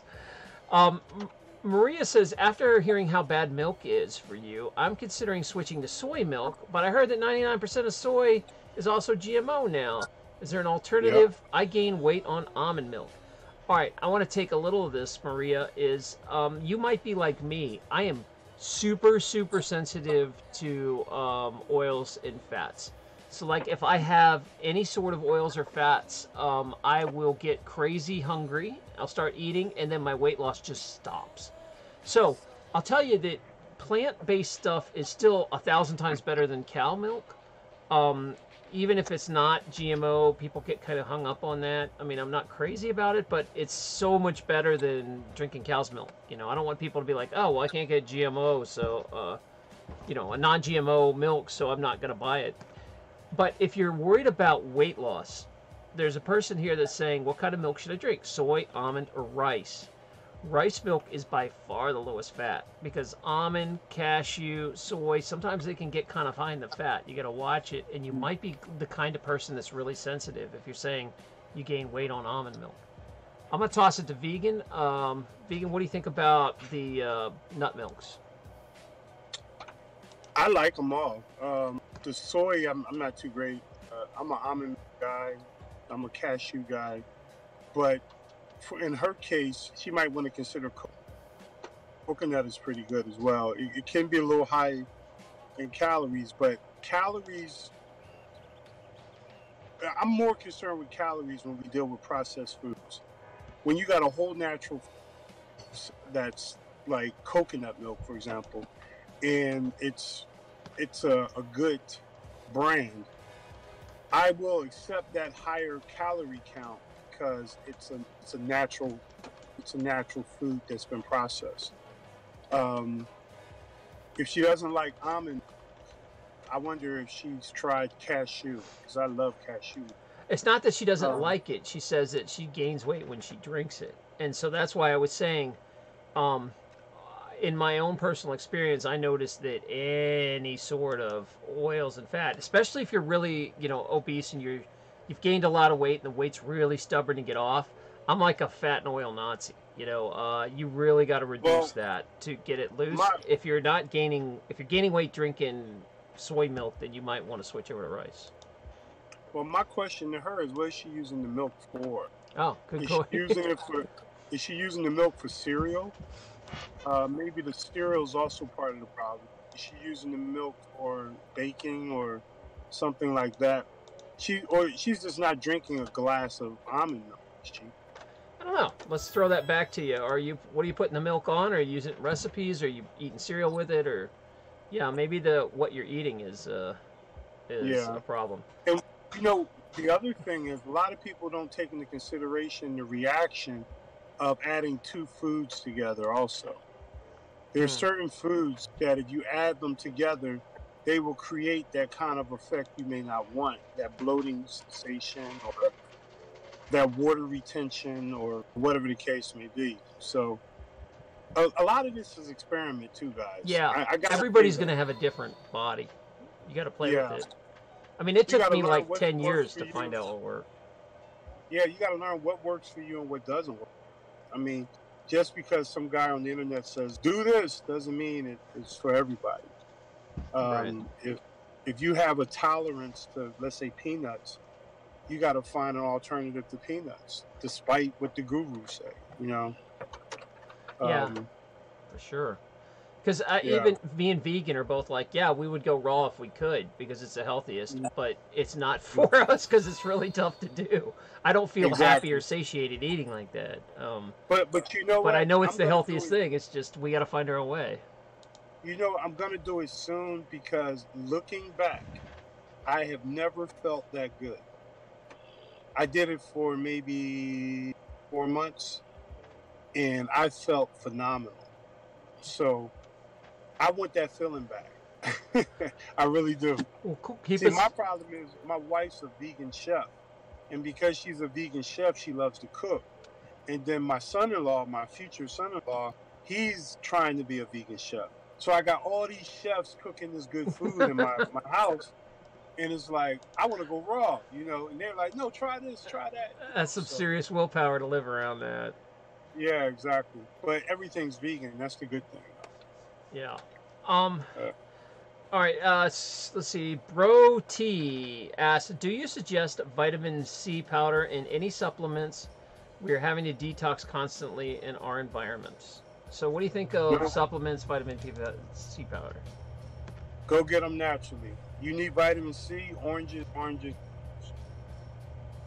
There's other fruits that are great in vitamin C. I don't like artificial nutrition. I mean, if we got to do it, yeah. But why go through a pharmaceutical company when you can go buy the doggone yourself? You need vitamin C, get it from the fruit. Now, Identify which vegetables, and you can do that, or fruit, also vegetables that's rich in vitamin C, and start consuming that food. That's the way. I mean, I don't know. Maybe it's me. I just don't trust medical people and pharmaceutical companies and stuff like that. Get yeah. your food whole natural to the best of your ability. That is a big thing. I will definitely agree that. All right, so I did functional medicine, which is basically where you test someone's blood, you figure out what their deficiencies are, and then you give them the nutrients in high therapeutic doses to try to bring it up. But Right. what I noticed was, yeah, that's fine. I mean, some people are so sick, that's okay. Right. You can use supplements to get you from A to B, but Right. you're just going to go right back to what you were if you don't change the way you eat. And I like to get to the point where, unless you're really nutritionally deprived, don't mess with supplements until, just get it from your food. The only supplement I recommend is like, usually if you live up north, of vitamin D and B12, and you can get B12 Right. from your food if you eat like nutritional yeast and stuff like that. Right. But a lot of Right. people don't eat that enough of that. So B12, those things you're going to be fine taking. But other than that, like the therapeutic doses of C, they're not really going to hurt you. It's pretty hard to overdose on C, but it's kind of a waste of money and time to get you to where you need to be when the natural C is absorbed so much better. Right. When it comes in with a piece of fruit that has all the enzymes in it that make it work and processed. Exactly. It's a lot Exactly. better. You're not getting the abstract. You're getting the whole shebang. You know what I mean? Plus, on top of that, if you're concerned with weight loss, you want to consume that fruit. You want to consume that fruit for its nutritional value. Why go get an artificial, quick supplement? It's kind of lazy.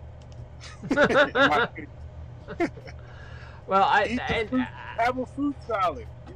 as a doctor, I understand there's some people that have just screwed their bodies up so bad that you have to mega dose them, but only for a short time. If your doctor's Right. telling you, "Oh no, you need to stay on this forever," we'll just keep selling you stuff. You got a problem. You're not getting it through your Right. nutrition. Now, there are certain things like you've had your gallbladder out, or if doctors have been removing organs out of you, sometimes you're going to need nutrition because you don't have the right kind of organs. Right. God, I'm the influence that God doesn't make spare parts. You can't just take stuff out and expect you to run right. So Right. they'll be like, oh, the appendix, you don't need this. You don't need a gallbladder. You don't need, a lung. You got two. That's It's crazy. it's like, so sometimes that stuff you're screwed with, or if you're really, really in bad shape. A lot of people have horrible digestive issues now because they basically eat foods that they have become sensitive to their whole lives, and they just refuse to stop eating them, and they will Right. just destroy themselves and become almost every, and I think honestly every autoimmune disease is diet related. I mean, I saw it in my clinic. You could take someone with lupus, you could take someone with ankylosing spondylitis, take whatever, and if you put them on a non-inflammatory diet of just whole foods, they get better. So, Right. I mean, and Yeah. that's one major benefit of going vegan is it is the most anti-inflammatory diet on the planet. Yeah. I got an MD friend told me about a couple years ago. He said he seen one of my videos. And he said, I agree with 100% about this vegan stuff and all that. He said, but the problem is the public isn't gonna follow the rules. They're not gonna eat healthy. They're not gonna do what they need to do. So we know this in the medical industry. So that's why we push the drug on them. The drug is less intrusive in their lives. It allows them to get some type of treatment because we don't trust them to actually do the right thing when they walk out of the doctor. That's the way he explained it to me. He said he will always take a healthy lifestyle or prescribed in medicine, but the medical industry doesn't trust the patient. They think the patient is not going to follow the rules, so they need to give them a drug where they can have some type of relief from whatever their ailments are. Have you ever heard that before? Yeah, I have definitely heard that, and it's a matter of patient compliance. And generally people are lazy. They don't want to have to stop drinking and eating meat and cheese that they are addicted to and love. They don't want to hear that stuff. They just want you to come in, give them the magic pill that fixes them. And, if the patients didn't demand it, there wouldn't be such a huge drug industry. They come in because they don't want to do the hard work, and it is hard work. I mean, it's just like any other addiction you're breaking. Food addiction's a pain, man. You got to stay on it every day and stay focused, just like it was alcohol or drugs. It is hard work, but it's also super rewarding. When you hit your goals, man, you're like, I did this. I got willpower. I crushed this, and so I obviously people are going to want the quick fix, but I think the people I'm talking to are the small majority out there that don't want to, that know that drugs aren't healthy for you. You don't have headaches because you're born with a lack of Tylenol in your blood. It's you have headaches because other stuff's going on. There's a question coming in from T Rose Lover. Vegan, do you recommend bone broth? And I bet I know what his answer is, but go ahead. Well, bone as in dead animals? Yeah, bone broth. That's a big fad right now. Nah. We don't. I don't promote anything that endorse anything that requires an animal suffering because you want some soup. Nah. Yeah, it's a hot thing right now, but to me it's like when people always bring it up, I always feel it's like what ghouls eat. It's like, oh, bone broth, and then they're going to turn from the liver to the brain, and like something a witch. Yeah, a witch's brew or something. It's in fad right now. A lot of people are using it because it got big in the paleo movement. But I'm not a fan. I think there's so much better way to get the minerals. Has paleo fallen apart yet? Because I've estimated they will fall apart with 10 years, and that was about 5 years ago. Yeah, usually they're kind of they go in cycles, right? Because the low carb stuff started in the 50s, and then it died for about 10, 15 years, and it came back as Atkins in the 70s. Yeah. And then that died in the 90s and became the South Beach diet. And then that died and became the caveman diet, and then that died and became the paleo diet. Yeah. So I think the cycle's about every 15 years. Yeah, paleo should be getting ready to die. Yeah, it's going to burn out, I think, soon. Yeah. I would think. It's hot right now, though. There's still a lot of people that do it because you get, instant results. I mean, paleo, no joke, it gets quick results, but it's hard to maintain, and it damages your liver and kidneys. Right. Well, it depends on what kind of results are you talking about. See, this is one of the problems with weight loss. All right, and I'm gonna give you the inside scoop that a lot of people don't know who hasn't been through this process. Right. Before your scale changes, your body will change. So if you're the kind of person that stands on the scale every single day and you don't see any weight loss, don't think you're going in the wrong direction, because that's not how it works. Your weight loss will come about after you start feeling some type of changes in your body. And what I mean by that is, let's say you wear a size 40 pants, right? You guys, you know what a waist of 40 is. Your pants will get looser before you step on a scale and see a smaller weight. What I believe is occurring is, before you start losing weight, you're internally healing if you're doing this properly. If you're doing this properly and you're eating healthy, you're eating more nutritiously, you are internally healing. And as you heal, the healing process starts from the inside out. So on the outside, when you look in the mirror, it looks like you didn't lose anything. But when you put your pants on, they're going to feel a little looser. I went from a waist of 46 all the way down to a 32. And I didn't realize I was actually losing weight until I started noticing the reaction from other people. That's how engrossed in it I was. I wasn't getting on scales. I didn't want to be disappointed, because if you think you lost 10 pounds and you step on a scale and it doesn't say you lost 10 pounds, you fell. I went off of just instinct, and I think I got on the scale once a month. I didn't get on a scale like some people get on scales daily. You don't need to do that. Why? Because weight loss is, or not necessarily weight loss, the healing process of your body becoming healthy starts from the inside and works its way out. And by the time it comes outward, that's when you start seeing it. But you're going to feel good way before you start looking good. Some people want to look good before they feel good. It doesn't work that way. So that's just a tidbit for me. I mean, I've lost over 160 pounds. And I didn't really start feeling good about myself, my weight loss journey, until at least 60 or 70 pounds in. And even then, I would look in the mirror and say, damn, I still look fat.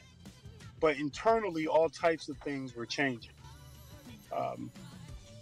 So if you're concerned just about your gut, it doesn't work that way. You don't target your gut. To lose your gut, you got to lose weight all over your body. You know, your body is going to dictate where the weight comes off first. For me, it comes off my waist really easy, but my legs, not so easy. You know, there's some people that lose it in their legs first before they lose it in their waist, you know. So don't get caught up in any of that. Don't even look for any significant look change for at least a few months. Just go off how you feel. Go off. I used to do a lot of Stairmaster type stuff. I was measuring my journey on how well I was doing my Stairmaster. You know, that's the way I was doing. All right, I'm talking too much. No, it's man, you're the guest, dude. I'm gonna let you roll. And I mean, you've lived a lifestyle of this for 10 years, where I have failed at it for 4. I get areas where I do well, but I don't maintain. I think my biggest problem was I could never cross it over into a lifestyle. Like I wanted to, and then I just got bored of the way eating like that, and I wanted to go back to my bad habits. But this time's going to be different. I'm vigilant. Why don't you? What is making you relapse? You know, that's a damn good question, because I don't really. I'm trying to think of what it is where it's just like. I think it's usually occasions. It's like giving the alcoholic a drink again. So somebody will be like, oh, it's your birthday, have this. And then that one day turns into 2 days, which turns into 4 days, which turns into a week. And I'm like, oh, I'll start next week. And then, screw it, I'll start later, you know. And then I get too fat again. And then I'm like, I hate the way I look and feel, so I'm going to start again. And I go through cycles like that where I just don't stay with it. But I've also been experimenting a lot, and I think I've finally found a system I like that works for me. And I combine fasting and I do a starch solution diet. I like the high carb, low fat, and it works. I start losing weight pretty good on it, and I feel satiated. You know, I get to eat pasta and rice and you know, I love potatoes. high carbs. I don't know why people don't like carbs. I like to have energy, so carbs. I love carbs. I don't know why everyone's afraid of carbs. Carbs is where we get all our energy. So I agree with you about that. You know, anything that has, well, let me tell you my typical approach. In the morning, I use this stuff called Zill. It's called Zill for Life. Did I ever tell you about that? No, I don't know anything about that. Okay. Well, anyway, it's a. It's not. It's a supplement. I guess it's a supplement. But I put it in my smoothie. Right. I'll send you the information about it. All right. And then I put a ton of bananas. Sometimes I use distilled water. If I feel like I want something thick and rich, I'll use almond milk. I'll put strawberries. I'll put kale. I experiment with my smoothies, right? I'll put anything in my smoothie, right? And then I'll blend it all up, and I'll drink anywhere 20 ounces to 32 ounces of that. When I do that, I'm not hungry until 1 or 2 o'clock in the afternoon. and I may have taken that at 7 in the morning. I'm a firm believer, if you're hungry, you eat. You don't, within the time frame, within that 12-hour window of the day. So if I get hungry about 1 or 2, I'll go have a light salad. I may even have, I'll go to Chipotle and I'll get a vegan burrito. And that'll have rice and black beans and peppers and, some guacamole in it, that kind of stuff. I may have that for lunch. Then I'll come home and my wife may have some type of vegan dish for, or maybe I'll eat another big salad or something. That's my day, you know. But it starts off with that fruity, rich, strong, nutritiously stacked smoothie. That's like what starts my day every single day. And everything else is just a complement to that. I think a lot of people start their days off improperly. Meaning they're eating the wrong stuff in the morning, or they're not eating at all. So if they're not eating at all, this hunger builds up, and they're trying to hold out till lunch, and then they may overeat on lunch. Now they're sluggish for the rest of the day. They're fighting to get through the rest of the workday, and now they're eating some type of fast food before they go to bed. That's how a lot of people are eating. And I think you got to start your day off properly. And that starts with, I say, a high carb, strong, smoothie based type drink. At least that's what I recommend. Yeah. Yeah, go ahead. I'm sorry. No, go ahead. I was going to say, the big thing out there is if carbs made you fat, apparently, 2 billion Asian people didn't get the message. Because they're like the skinniest population. They live on rice and carbs. Right. Carbs don't make you fat. It's all the crap you add to it. It's cooking the carbs in oil, frying the rice. Nobody eats like just a potato. They throw butter and sour cream on it. That when you combine those foods, it is like an assault on your system. Let me explain this, because I think a lot of people don't understand this. When you eat a lot of fat, and remember, fat's the most calorically dense food. It is brutally dense. It is so dense that your body can't absorb it fast enough, and it spills right into your bloodstream. When it hits your bloodstream, it actually makes your cells clump together instead of staying apart. When they clump together, they no longer have surface area. They call them, like, if you go look at the videos of it happening, you can go look at YouTube and watch this happen. I mean, it happens within about 10 minutes after eating. They become stacks of cells, and they call them coin stacks. They look like somebody stacked a bunch of coins, and that's what your red blood cells do. And so you'll see this like nice, happy, fast-moving blood where the cells are all independent and bouncing around, and they're getting a lot of surface area and exchanging nutrients and oxygen. But when you eat oil, as soon as the oil hits the blood, it makes all the blood clump for a good 10 hours. And you just can't absorb nutrients. So your body will just starve. And that is the big thing, is a lot of people blame carbs for making them fat, and it's not the carbs, it is all the crap you cook the carbs in. You could sit there and eat potatoes and rice and lose weight, as long as you don't add stuff. Actually, you lose a lot of weight, and it's a healthy way to lose weight. It's a great way to lose weight. But people, when you tell them that, they think you're lying to them. They're like, "Nah, you can't eat potatoes. Those will make you fat." And it's like, no. So it's a total lie. When you look at the epidemiological studies, the thinnest, happiest, longest living people on the planet are all big carb eaters. Oh yeah. Yeah.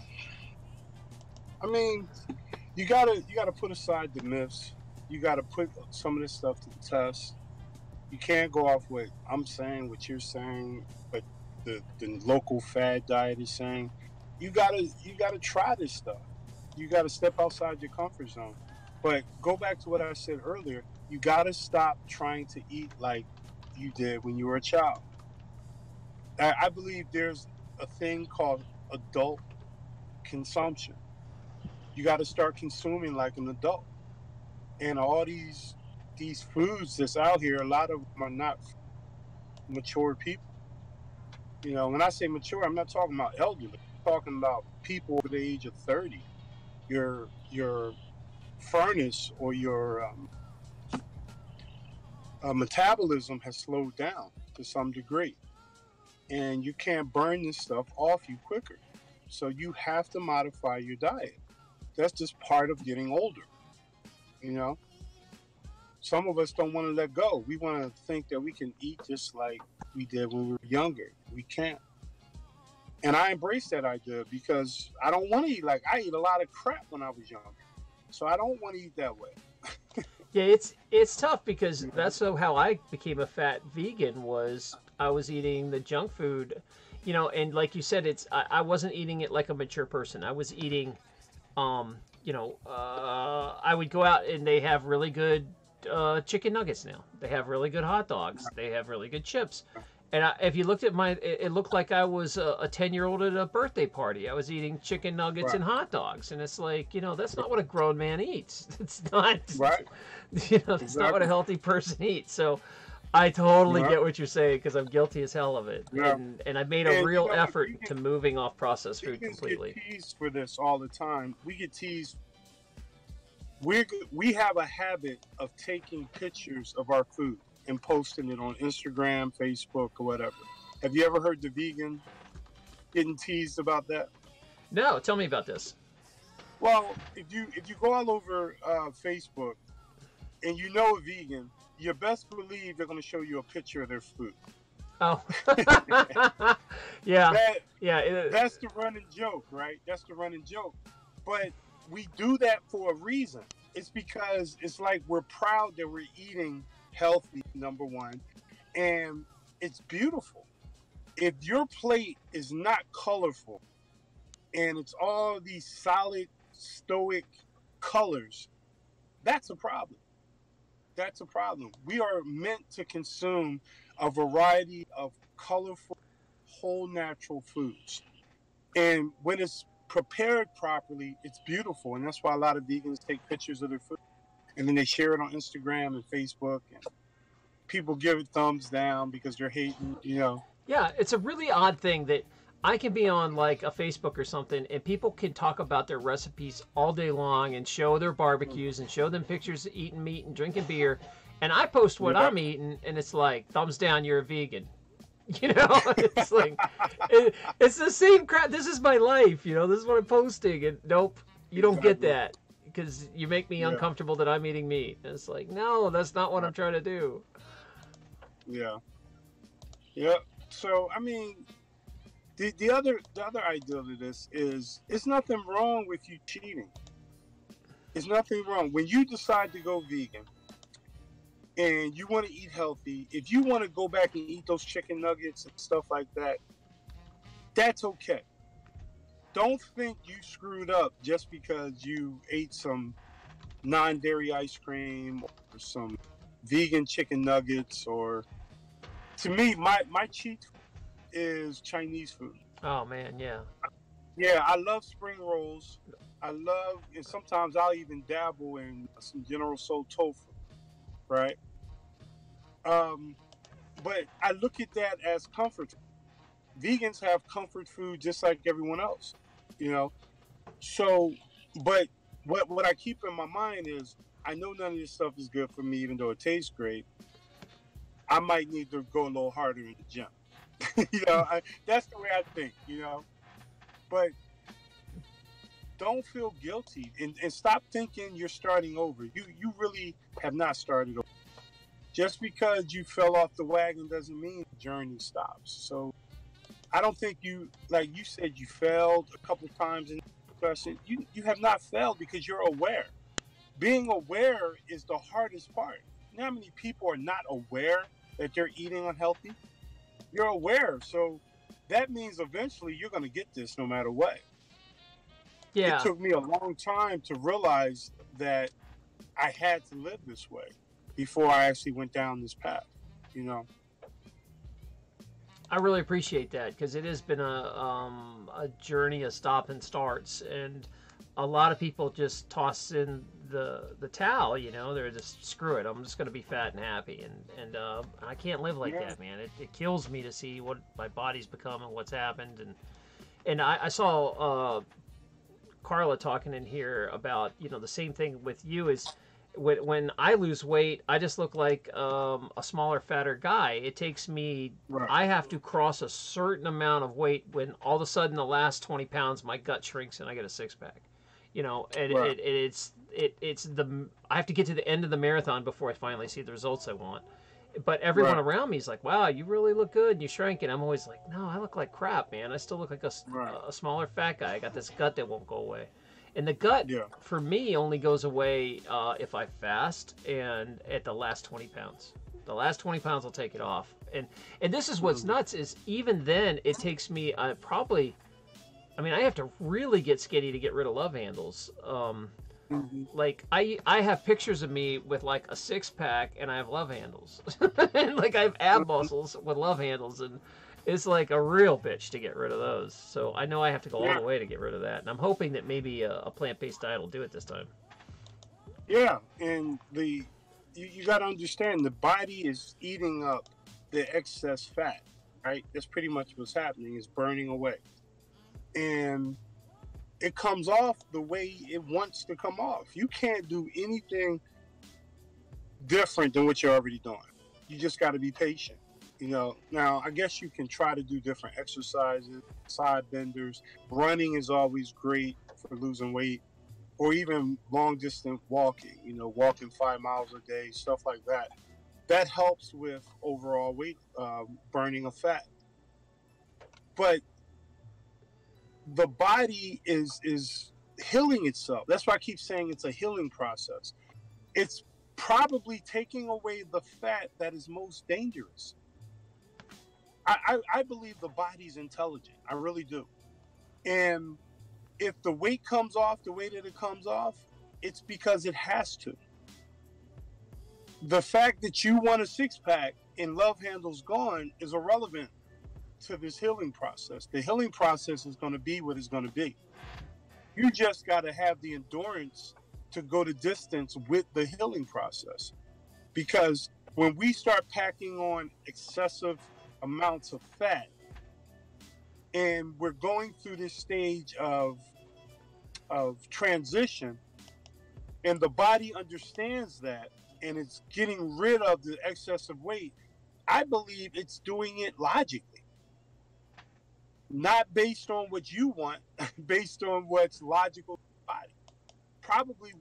It's probably getting rid of the most toxic fat reserves in the body.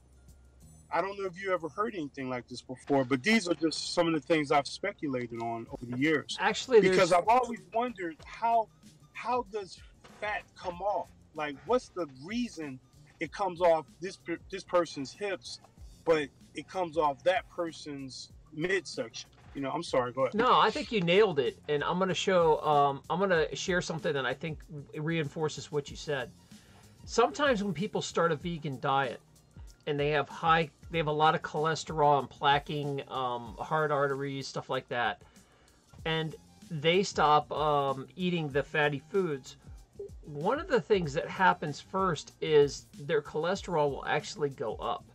And they will come in and they'll get blood work and they will freak out because their cholesterol went way up starting a vegan diet. And what it is it passes. But if you were to take a window and check in the very beginning, a lot of times cholesterol goes up because it's leaving the damaged blood vessels and going into the blood to get rid of them processed. So like you're saying, vegan, your body picks on what's the most important thing that's going to save your life. And, you know, six-pack is not going to save your life. Good-looking abs aren't going to save your life. It's like the last thing it gets to. It instead is trying to get your organ fat out of the way, the viscera fat, and, you know, so and especially the stuff that's stuck in your blood vessels. And the good news is a plant-based diet is the only one that has shown absolute evidence to not only stop heart disease but reverse it. It's the only diet that cleans blood vessels and cleans the cholesterol out. You cannot say that about low carb or paleo or any of that. They have no research that shows that the plaque comes out of the arteries like the plant-based diets. Absolutely. And so to the point that you just made is your vanity takes a back seat to the healing process. You have to be humble in your weight loss. Your body is interested in protecting itself. I really believe our bodies have its own intelligence that we don't have to manage. It knows the proper balance. And so when weight loss occurs, it occurs strategically.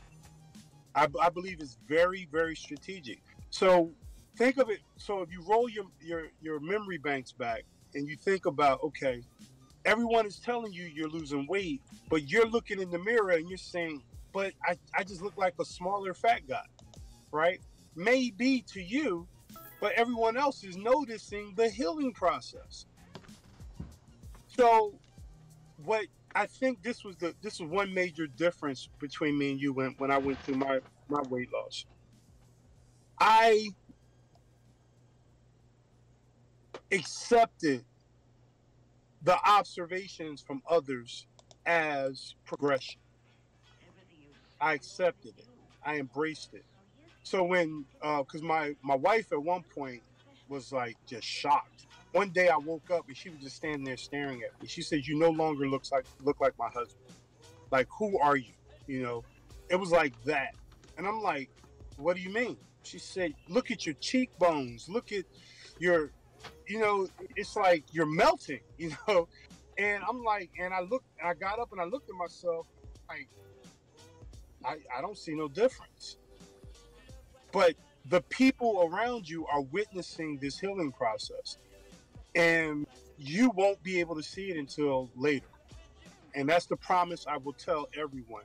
You will see it eventually.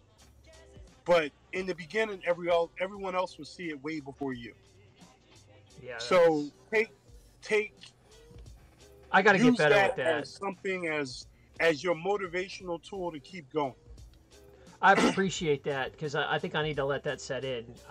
I'm the kind of guy that won't be happy until I cross the goal line. Right. You could tell me, "Hey, you look great," and I'll be like, "I still feel fat, thanks." I can't accept it until I look the way I want to look or feel the way I want to feel, and I've got to get better at taking the small wins. That's you're definitely right. Oh yeah, you're not gonna win the war one battle. It's a bunch of series of battles. In some of the battles, you admitted you lost. You fell off the wagon, but that don't mean the war is over. You're equipped with the knowledge to win. So anyone listening to this podcast, they're equipped to win. That's half of the battle. The other half is actually letting the time occur so your body can heal you. Because think about it, medicine does not heal us, right? And you're a doctor, and I'm sure you agree with me on this. It usually what kills heals us, we heal ourselves. Uh. We heal ourselves, right? Our bodies are self-healing, beautiful temples that enclose our souls. I mean, if you want to look at it that way. And it's self-sufficient. It really is. What we have to do mentally is bring nutrition to the body to assist the healing process. That's it. I think our bodies do everything else on their own. But we gotta keep it in an environment where the body can thrive. And that's where the meditation comes in. And that's where maybe getting a good chiropractor and getting those massages or going to a masseuse. You have to create the environment for the body to be successful. Because if the body becomes too diseased, it won't be successful. And then that can lead to ultimate failure, which is death. Yeah, you got it. And the biggest thing, I preach it all the time. You can do way more with your diet than any doctor ever can. As a chiropractor, when people would come in with constant chronic joint problems, I'd be like, change your diet. They don't want to hear that. They just shut up, crack my back. You know, I'm basically like green medicine. All I do is realign them and they go back out and it's screwed up. And it's like, you have arthritis in your back because of your diet. You know, you're swelling, your constant inflammatory diet is keeping you in pain. You know, stop eating this crap. Right. And it's hard because they don't want to hear it. But yeah, you're right. You gotta set that up, and I'm gonna work on that, because that is something big, and that I have a hard time with, is, like I said, is taking compliments, because I still see myself as a certain way, and it's tough to accept that. I get it. But all you're really seeing is a mental picture of when you were bigger. That's all you're seeing. You're not seeing your true self. But yeah, I don't see the progress because it's every day. Like Well, when you lost weight, were you able to see it in your pants? Yeah, my clothes fit better, which was nice. Yeah, for sure. So that's the evidence. You got to kind of go off of the evidence versus what you visually see. Yeah, that's true. I'm a big believer in, you know, the pants tells like you were talking about before. I remember one time I was lifting a lot and dieting, and I lost no weight on the scale, but I went down like 2 pant sizes, you know, and it was just because I was socking muscle on at the same time. Exactly. And, so you're putting muscle on to maintain the weight, but the fat was being dissipated. Yeah, and I wouldn't have, if I would just watch the scale, I would have been all pissed off, you know. Now, I do think there's a use for a scale. Like, I enjoy charting my progress and watching the pounds go down, and then I know if there's certain things I eat that over and over spike my weight, then I'm like, okay, this thing has to go. So I do believe there is a place for, like, it helps me to use a scale, where some people, like you were saying, you know, a scale will drive you crazy and don't use it. So it's well, you know, don't use it as much. I was saying don't use it as much. Some people get on the scale every expecting to see some type of change. Right. You know, but it doesn't work that way. You know what I did? That was my vice. I would buy pants that was 2 sizes too small. So when I was a 42, I came across a great deal on a pair of jeans that was like 36s, right? And I bought them. They were great jeans. I think I got them for like $5 or $10, and they were designer jeans or whatever. And I would try them on once a week. And the first time I got them, I could barely get 1 leg in them. The second week, I could get maybe 2 legs in. Third week, I can get it up to my thighs. You know, fourth week, I can get it right up to my butt. You know, 2 months go by, I was fighting to button them. You know, and you know, before I knew it, I was wearing them out on the street. You know, and that felt great. That felt extremely great when I was able. So I used that as a goal. And the other tactic I did, because I went down so many sizes, I donated all my suits, all my jeans, and all my really good clothes that I had. I had closets full of clothes, right? And anything that was, I used to wear a suit top of 48. So I took all my 48 suits, and I think the waist was 40 at one point. 48, 40, yeah, 42, 48. And I donated all of them. You know, when I lost the weight, I said I would never go back to that weight. And I just never did. Thousands of dollars of clothes. I felt good giving away. You know, literally, one of the best problems you'll love with a massive weight loss is revamping your entire wardrobe. I have, and this is how bad it is, vegan, that I've done this so many times. I have a bunch of new clothes that I hit, you know, I marked for my goal weight that I stayed in for like a month or two and then came back out. And what's funny is I have trucked some of these clothes around for like 15 years that are brand new with labels. Right. And I know when I eventually hit my weight, I still have them. I'm going to pull them out and they're going to be so out of style.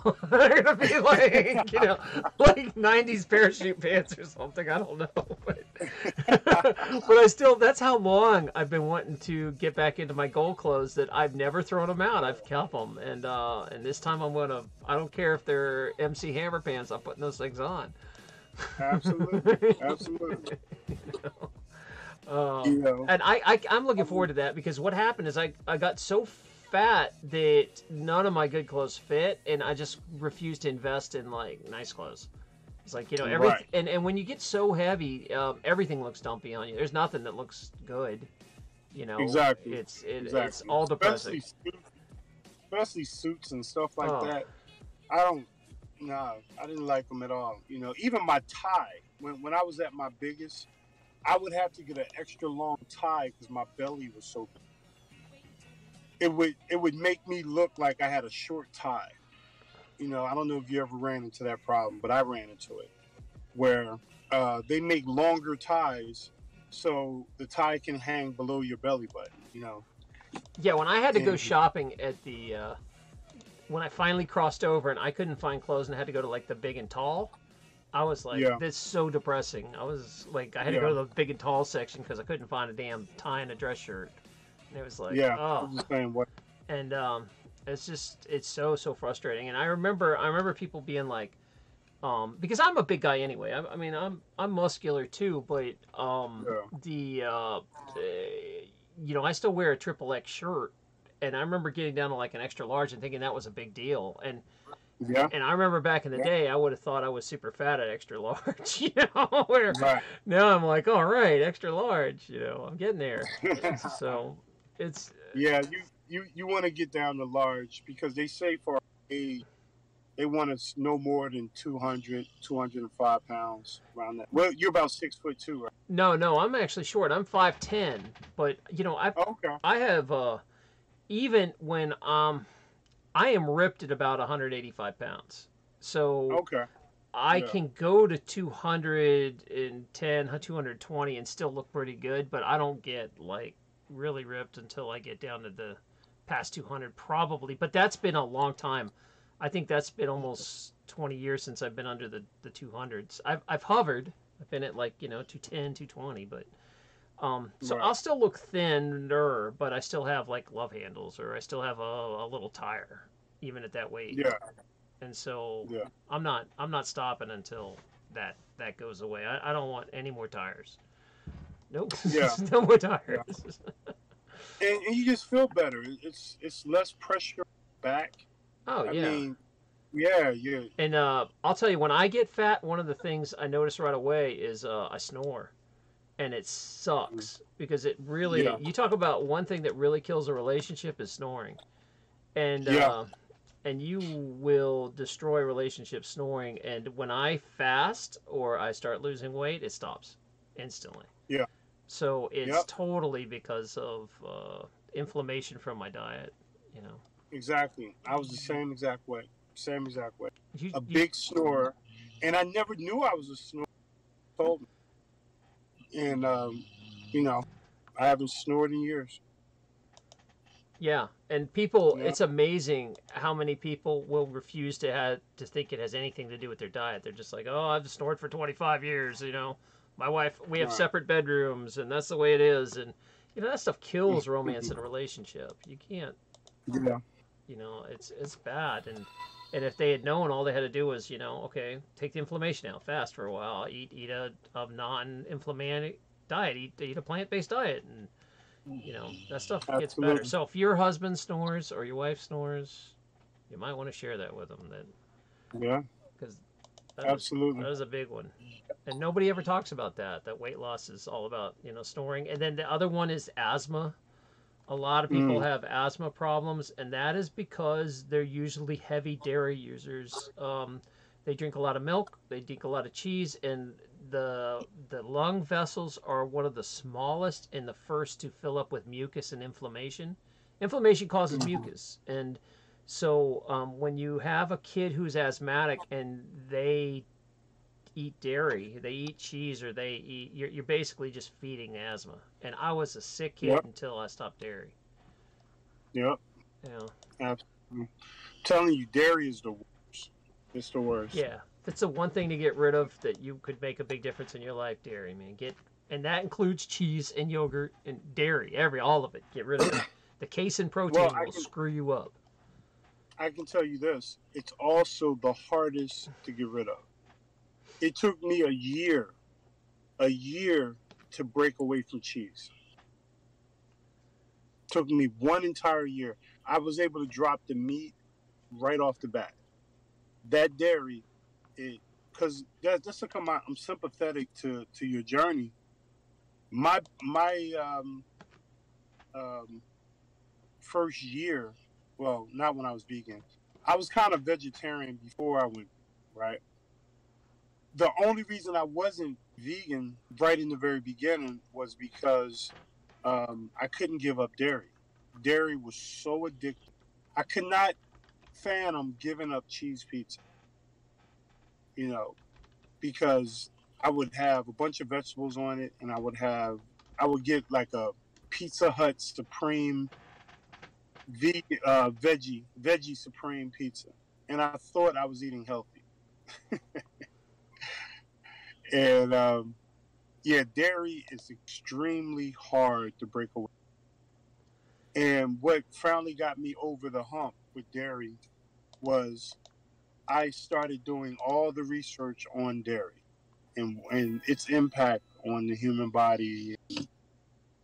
Then I threw in some ethical stuff on how they extract the breast milk of the cow, and how they process it, and growth hormone and bovine growth hormone, and all the antibiotics and all that stuff that they use. When I started learning about all of that, only then was I able to give up dairy. Yeah, I mean, it took me one whole year.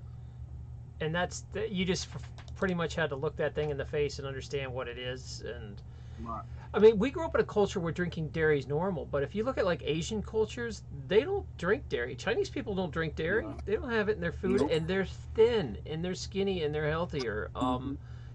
There's cultures out there, they don't even have the enzymes to eat it. And because the U.S. is so heavily funded by the Dairy Council, it's in everything. Like vegan says, they stick it in everything because it has casomorphines in it. It causes a morphine-like reaction in your brain. It is an opioid, and it is a bitch to give up.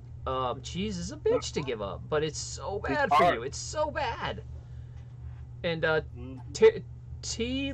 Rose Lover here says, should the elderly avoid dairy? My dad died of mucus pneumonia. Yeah, I mean, straight up, the biggest causing mucus thing you can eat is dairy. The acidosis.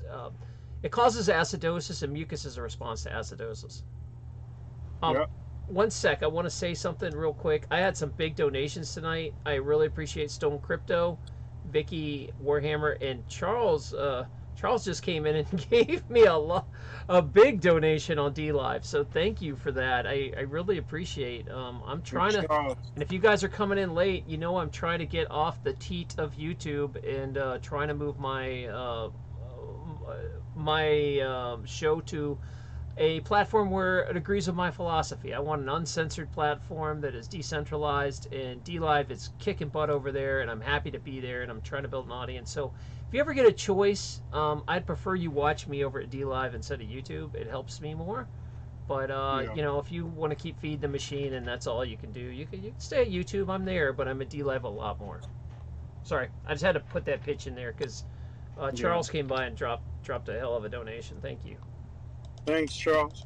Yeah, and we had a lot of nice comments tonight. I should have told you more, but there's a lot of people in here that are digging plant-based lifestyles. So I'm glad. You gotta remember that there's this whole. You got a hell of a story, vegan, and a lot of people don't know that you used to be almost 400 pounds and that you've been able to maintain it for 10 years, and you did it in a culture, and slap me if it sounds racist or whatever, but a black culture that is not friendly to vegan lifestyle. It's soul food, and it's down south, and you stood up, and that's a hell of a story, man. I mean, that's inspiring, and I can't Yeah, imagine what you've been through. yeah, and I mean, what you can add on top of that is I did it before all these vegan alternatives. There were no vegan alternatives when I went vegan. It, I remember we couldn't go to restaurants because there was nothing for us to eat. You know, even the salad dressing, it was like, "Yo, can I get some vinaigrette?" It's like, "No, we don't have. What's vinaigrette?" Like, we only have Thousand Island, this and that. I'm like, "Oh, I can't eat that." I've walked out of restaurants for years, and so this latest movement of vegans really started right around, let's say, 2012, maybe. I mean, there were vegans around, but where it went mainstream is right around 2012, 2013, 2014. I went vegan 08, 09. So I kind of watched this new wave of vegans come in. And I was always concerned about the processed vegan foods, but I was so happy to see it also, because it gave you a feeling of being normal again. But actually, it probably was one of the worst things that happened because I went from, let's say, I was consistently under 215 prior to, let's say, 2012, 2013. And I've been bouncing back and forth, 225. You know, I'll get a wild hair under my head and work out really hard for 4 months straight, and I'll get down to 215 again. You know, so a lot of this has to do with an overconsumption of vegan processed foods, which you talked about earlier. Um, so I'm now more of an advocate of using it only for transitional purposes and promoting a whole natural diet outside of the vegan processed food. You know, that's pretty much where I'm at now. Yeah, I think. And again, Oh, yeah, sorry. I'm Go ahead. sorry. No, I was going to say, and again, the objective is to go raw eventually. You know, that's all I was going to add. Yeah, and I think again it's a transition, and I'm curious to know why do you think veganism has taken such a big growth since 2012? Like what happened that all of a Oh, sudden? I can tell you. Because I remember when I first started eating way back in the day, man, you're right. There was no choices. Like the vegan stuff was Right. terrible. But now it's good. I mean, you can find cheese that tastes just like cheese. You know, you can find milk that tastes just like milk. It's good. But yeah, tell me what happened. The WHO, the World Health, the World Health Organization is what happened. Um, they came out and they basically said that a slice of bacon is equivalent to you smoking a cigarette. It's a natural carcinogen. Well, it's not natural. It's a carcinogen.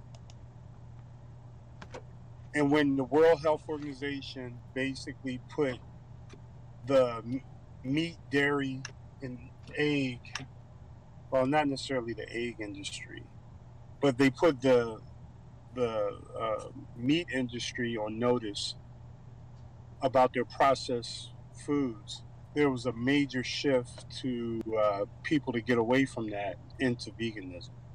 That's one aspect of it. The other aspect, there was a lot of vegan activism going on early on, uh, 2008, 9, 10, and I was a part of a lot of that, where we were really, really pushing the ideas of veganism across the board. And then the WHO came out, World Health Organization came out, and that just created a landslide of new vegans, which created um, open markets for vegan foods in Walmarts and Targets, and supermarkets, and stuff like that. Yeah, And then all the blows companies started popping up. And, it blows me away that you can see that stuff at Walmart now. I can like buy vegan food yeah, there. It's crazy. exactly. But again, I want to go back to, with my own personal journey, the vegan processed food made me really fat. So, like, I only started losing weight when I went back to the natural foods. So, Right. be careful with that stuff because it's a good transition, Absolutely. but man, it's not that great for weight loss. Yeah. That's a big thing too. Is there is plenty of really healthy foods out there, but they're not good for weight loss. When you're at your goal, you Right. can have them, sure, but there's some things that I don't mess with because I know that if I eat it, it's going to stop my weight loss. Right. And just for definition purposes, vegan food is all food that is animal based. You know, it doesn't come from the flesh of an animal or its byproducts. So anything that comes out of an animal is considered to be not vegan. So everything else is vegan. So a lot of people are already eating vegan and they don't even realize it. You're eating mashed potatoes without the butter, you're eating vegan. If you're eating corn, you're eating vegan. You're eating peas or French fries without animal grease, you're eating vegan. There's a lot of foods out here that are not vegan. All the fruits, all the vegetables, all the nuts, seeds. There's a lot of foods that you're already eating that is quote unquote vegan, you know. But like uh, Doc said, there are still unhealthy foods out there. And though it may fall in the category of vegan, it doesn't necessarily mean it's good for you. Like me, for example, I love cashews. I am a cashew loving person.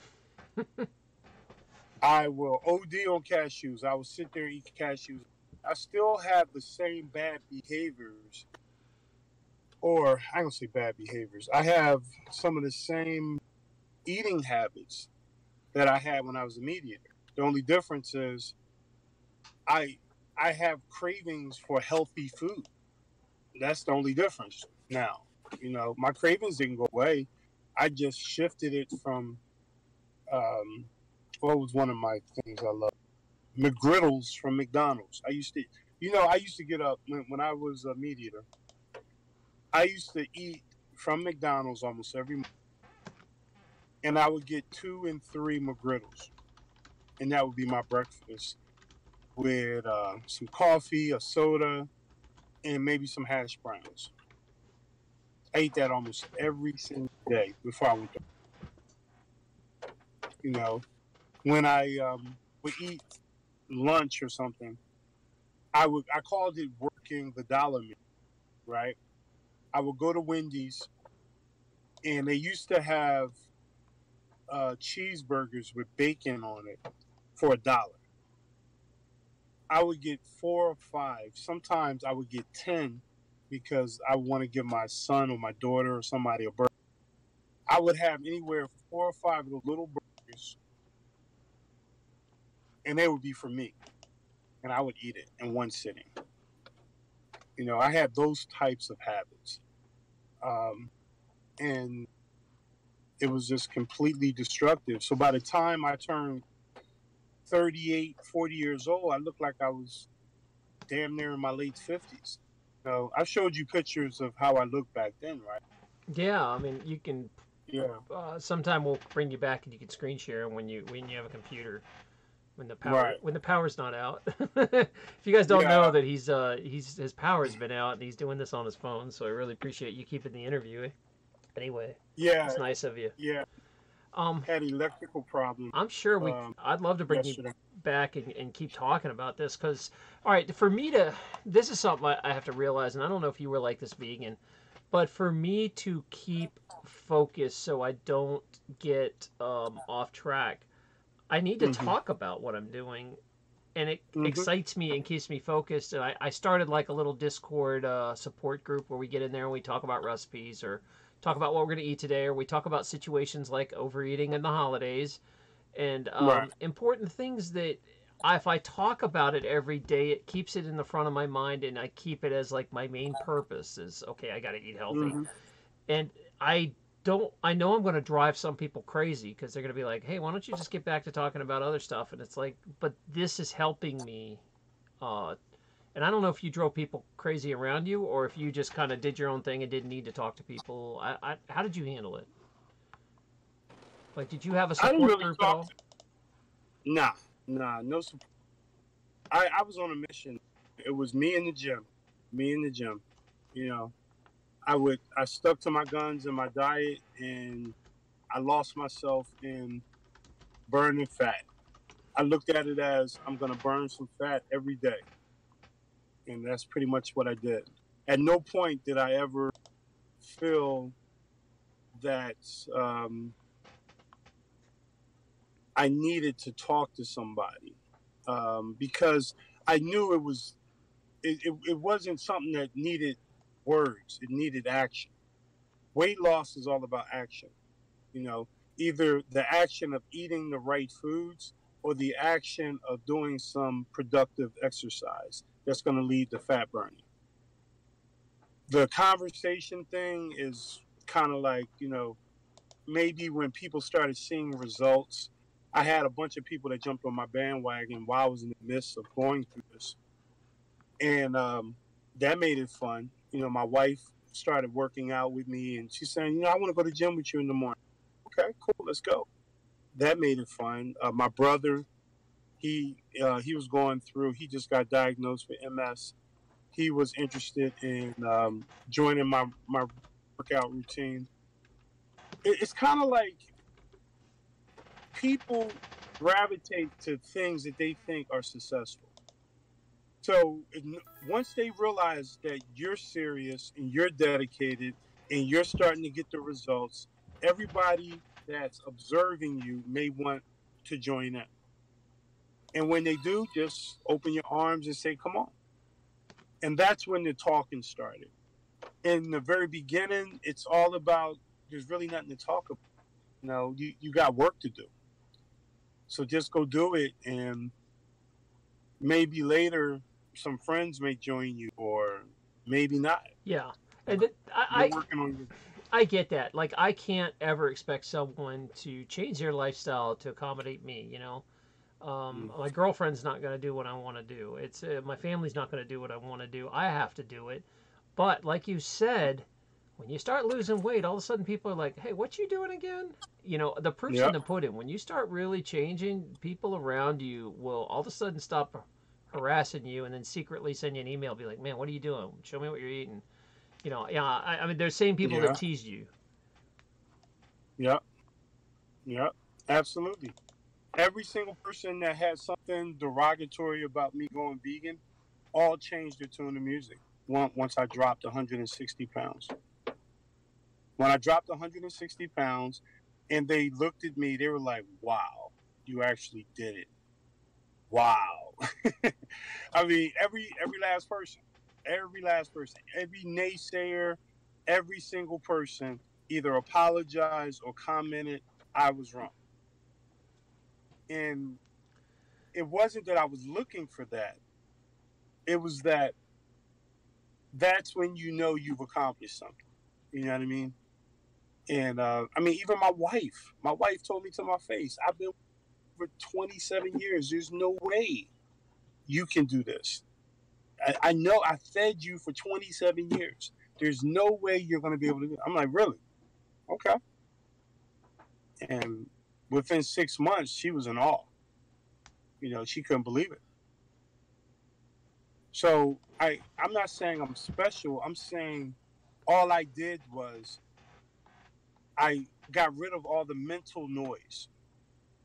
The mental noise must go away. And I replaced it with classical music while I'm on the treadmill. I love classical music. I love my favorite old school hip hop. I put my earbuds in and I just started doing my elliptical every single day. Elliptical every single day. Sweating, I'm drenched. I would have to wear 2 shirts to the gym. One, a shirt and a shirt under my shirt because I would be so drenched from doing the elliptical on the maximum level for an hour straight. Initially, when I first started, I could only do it for like 15 minutes. Then I added 5 minutes, and I added 5 more minutes. The next thing I know, I'm doing 30 minutes. Then I did 35 minutes. And then I worked my way all the way up. I think the longest I ever did the elliptical was almost, I want to say 2 hours straight. But I got up to consistently like an hour and 45 minutes straight. And if you read the elliptical on how many calories you burn, the way I was doing it for maximum fat burning purposes.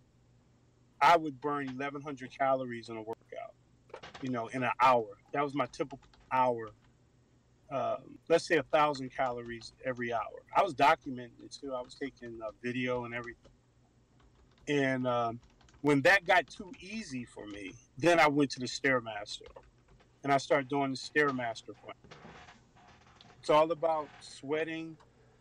Like, a lot of people don't know this. You lose most of your body fat through your breathing. Did you know that, Doc? Actually, yeah, we've had this talk before, and people forget that. Oh. But yeah, go ahead and tell people, because they're shocked to find out that when you burn fat, you have to turn it to oxygen and vapor. Exactly. Your body fat, when you lose weight, is leaving mostly, I think they said 50% or 60% out of your mouth. You're breathing it out.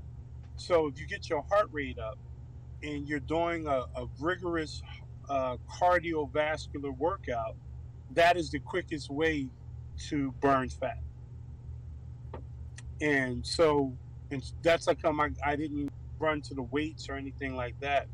I was doing straight cardio.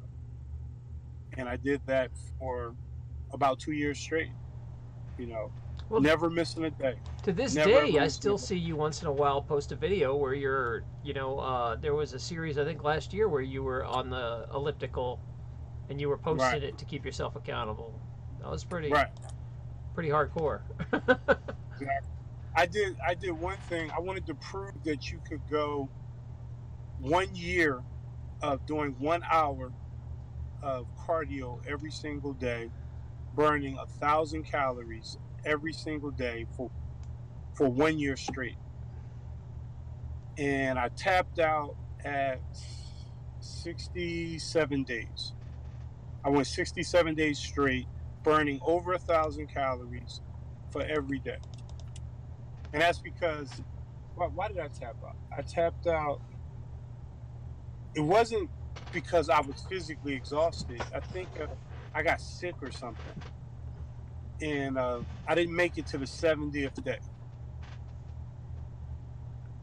Because I wanted to prove that you don't need a recovery. Like, where they say, like, when you lift weight, you got to recover. Huh? Yeah, I was wondering about that they always talk about recovery for bodybuilding and stuff like that. Yeah. Now, weightlifting, you need recovery, right? Your muscles literally have to recover. But when it comes to cardio, you don't need recovery. It's kind of like if we were living out in the wild day, you would have to probably, search for food, So you would be getting natural cardio just to survive on land. That was one of my ideas that I had. So I think mankind is naturally built to do cardio every single day. We just got away from it. So anyway, I was trying to prove something, and I tapped out before I was able to prove that. I keep saying if I get a wild hair up my ass, I'll try it again. Yeah, I'm kind of at the point where I'm kind of chicken to. I'm slowly working up because I had that bad ankle injury in my knees, and I'm scared to like work out hard. So I'm really just trying to control my diet. But I know you're right that I'll feel better if I can push some oxygen around and sweat. I need to do it. Oh, you can do some seated bike. Some biking or something. Yeah, I gotta find, or maybe low impact. I liked the rowing machine, but yeah. I gotta find one of those. I just don't know if my ankle can handle it. I'm still scared to work it, but you know what I did do is the rebounder. Man, that's what took me out vegan. So I did this like crazy 42-day fast, lost a bunch of weight, broke my ankle the last day of it, and and it was so shattered that I could not walk, and I just had to lay on the couch for like 4 months. It sucked, and I just got depressed and Wow. started snacking on crappy food again and watching TV all day, and it just really took me out. And then I put on this weight, and now it's like crap. I got to start over and do this again. And Oh, so wow. this time Wow. I'm just doing it, with the starch. I like the starch diet, the starch solution style diet, and then I fast. I only do daily fast, so small fast. I don't do long ones right now. I'm just easing I back in. remember. Yeah, I remember when you did the fast. Okay. So, how did you break your ankle? This craziest damn thing. I didn't know it was broken. I went out to work on the garden and I was putting an arbor in, and I had to dig the garden, but it was like still in March, and I guess the ground here in New Hampshire is still frozen. It's like that, so the ground can be as hard as concrete. And I was Right. digging the shovel in, and you put your foot at the bottom of the shovel and push into the soil, so it'd be Right. like digging into concrete, and I just shattered my arch, shoveling Oh. in the frozen ground, and I didn't know it didn't hurt. I didn't feel it, and the next day I woke up and there was just like crazy swelling, and I thought I was gonna have to go to the hospital. It was so bad. It was so painful. Um, Wow. but there's nothing I could do. I mean, a broken ankle. There's not a damn thing you can really do. You just immobilize it Right. and wait for it to heal. And because I'm not healthy and not eating as well as I should, it's taken me forever to heal now. So, like that's another thing Mm. I'm looking forward to is when I lose the weight and I thin down. Hopefully, my healing will start kicking back up. Right. Do you heal faster now that you lost your weight? Oh yeah. Oh yeah. I've You recovered not as here and every. toxic? Yeah. Well. Well. So you've been on the couch for a while, right? Yeah, like 4 to 6 months, and I'm off now. I got a job. I got. Yeah, I don't know if you know or not, but I played rugby a lot in my adult life, like on and Yeah. off for about 25 years. But I also coached. I coached a Right. women's team, The and girls' team, right? Yeah. I got a job coaching a women's team, but I could barely walk when I got the job. I mean, I had to go to the interview like with a cane, and I got the job, and I got my ankle working good enough that I could at least go out and hold a pad and like let them run into me and stuff. But when I try to actually run with them, I can't do it. I'm still limping everywhere, and Right. it's not. My ankle's only about 60%, so it sucks. Wow. So I'm trying. I think some sort of exercise like that will strengthen it and help it a lot. It's just I'm a Yeah. little gun shy. Did they put a cast on it? No, the air cast. That's pretty much Uh, what it's done now. So but it was the arch of the foot. So mhm. like everything you do sucks. Yeah. So Well, my recommendation, it's time to do another detox. yeah, probably Yeah, maybe not as long as 42 days, no. but maybe a week or two. That was tough, but I could probably do 2 weeks pretty easy. Yeah, yeah. Yeah, You should do that and then introduce the whole natural yeah. and Just you'll clean out the probably junk do food and the it. reset my taste buds, that sort of stuff. Yeah. But I'm Damn, easing man, I'm into sorry it. to hear that. I didn't know none of that. Yeah, we fell out of touch, man. You haven't. I Yeah. stopped streaming really. You know, like you, I got blacklisted on YouTube. Um, Uh-huh. like right now. All right, right now I have 80,000 subscribers. We have 13 people watching on YouTube. That's 80,000. Tell me something's not blocked there. Yeah. Those numbers don't add up. But I have a lot more people on D Live. I have almost Right. 10 more. So that's why I'm moving over to D Live. Is because I'm tired Right. of YouTube's crap. Hey, I'm gonna come with you. I'm gonna set up an Oh account on D. man, I would love to hook you up. They're having a big event. By the way, for you guys listening, they're having an event on the 22nd where they're trying to get streamers to have like a Christmas stream, and they give away cryptocurrency and prizes if you'll come watch me stream. So I'm gonna do like a 5-hour marathon stream the 22nd, and I hope you guys. I'll send you a link to sign up and join that. So yeah, Mm. vegan. I'll hook you up over there because I mean it follows your philosophy a lot better. Yeah. Like as many problems as you've had on YouTube, it's not censored. You can do what you want over here, Right. and it's never going to be censored. It's decentralized, so it's I'm really happy with it. Okay. I would Yeah. love to hook you up over here, and I think you get Yeah, a good man. I audience. I mean, definitely. eventually, it takes a little while Yeah. to bring people over. You know, you have to. Mm-hmm. Nobody likes to leave the platform they're on. You have to like beg and plead them, but people are getting really tired of YouTube's crap and Twitch's crap, and Yeah. I think that time is coming where there's going to be Oh no, a massive jump Twitch, ship. Twitch, Twitch started selling out also. They're better, but you know they're owned by Amazon, so they're getting stricter and stricter. Like, you know, Miss Doomy's over there, and she tells me that there's like a new rule every few months. That there was, you know, like silly rules at first. There was like no cleavage. You know, they were getting all these women would come on with cleavage to get views, and they're like, nah, don't do that. And then it got to the point where like Miss Doom is a sex therapist, so she talks about relationships, and she's not allowed to have a show there anymore because they talk about sex, you know. And it's like any big corporation is always going to go the same way. They have to bow down to their advertisers. So as much as I like Amazon, I still don't trust them. They're eventually going to regulate the crap out of Twitch and ruin it. So Yeah. I don't see my point in building an audience on Twitch, just to have the same Right. problem 2 or 3 years down the road. Where Right. I'm just going to Right. build my They're all audience. gonna I'm sell going to out. stick my flag into D Live and stay here for the next few years and try to build it. Okay. So maybe I think you'd be a good fit over here. Yeah, I'll definitely come. Yeah, yeah. You When you know. start streaming again, and you know, it's just a thing. I don't make money on streaming anymore. Although on DLive I do, apparently. So the way Mhm. DLive works is they tie it to cryptocurrency. So they have their own crypto, and people who watch you actually earn crypto while you watch, and so they'll donate to you. And it's, you know, YouTube never gave me any money for watching. Right. They don't have their own currency. So and then it's really Right. easy to convert the crypto right there. You can just have it pay cash in your PayPal. So Oh, okay. I'm already a big fan over here. I love it. But it's pretty much for live streaming as far as like, you know, you can put up your videos, but nobody really watches videos over here. It's mainly like think of it like Twitch. It's mainly a live stream. Really? Okay. Yeah. Because that's all I do now. I mean, I throw some videos up Well, every now, I can show you you know, kind of how but to dual stream if you want, but honestly, you'll do good here just telling people, "Hey, I'm streaming here and here's why." Because I'm tired of the shit over at YouTube. How many times your channel been pulled down? 3 times? they shut down three. One had 65,000 Yeah, you had subscribers. That was 65,000 my first one. subscribers and they killed that, right?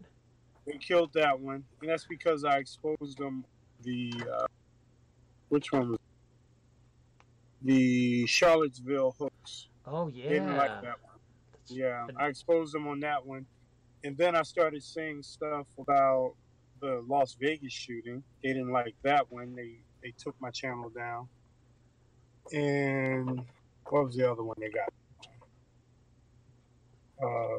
Oh, the gay shooting at the gay bar. Oh, so it's mainly Yeah, like false flag stuff you got in trouble for reporting. yeah, yeah. So they don't like me,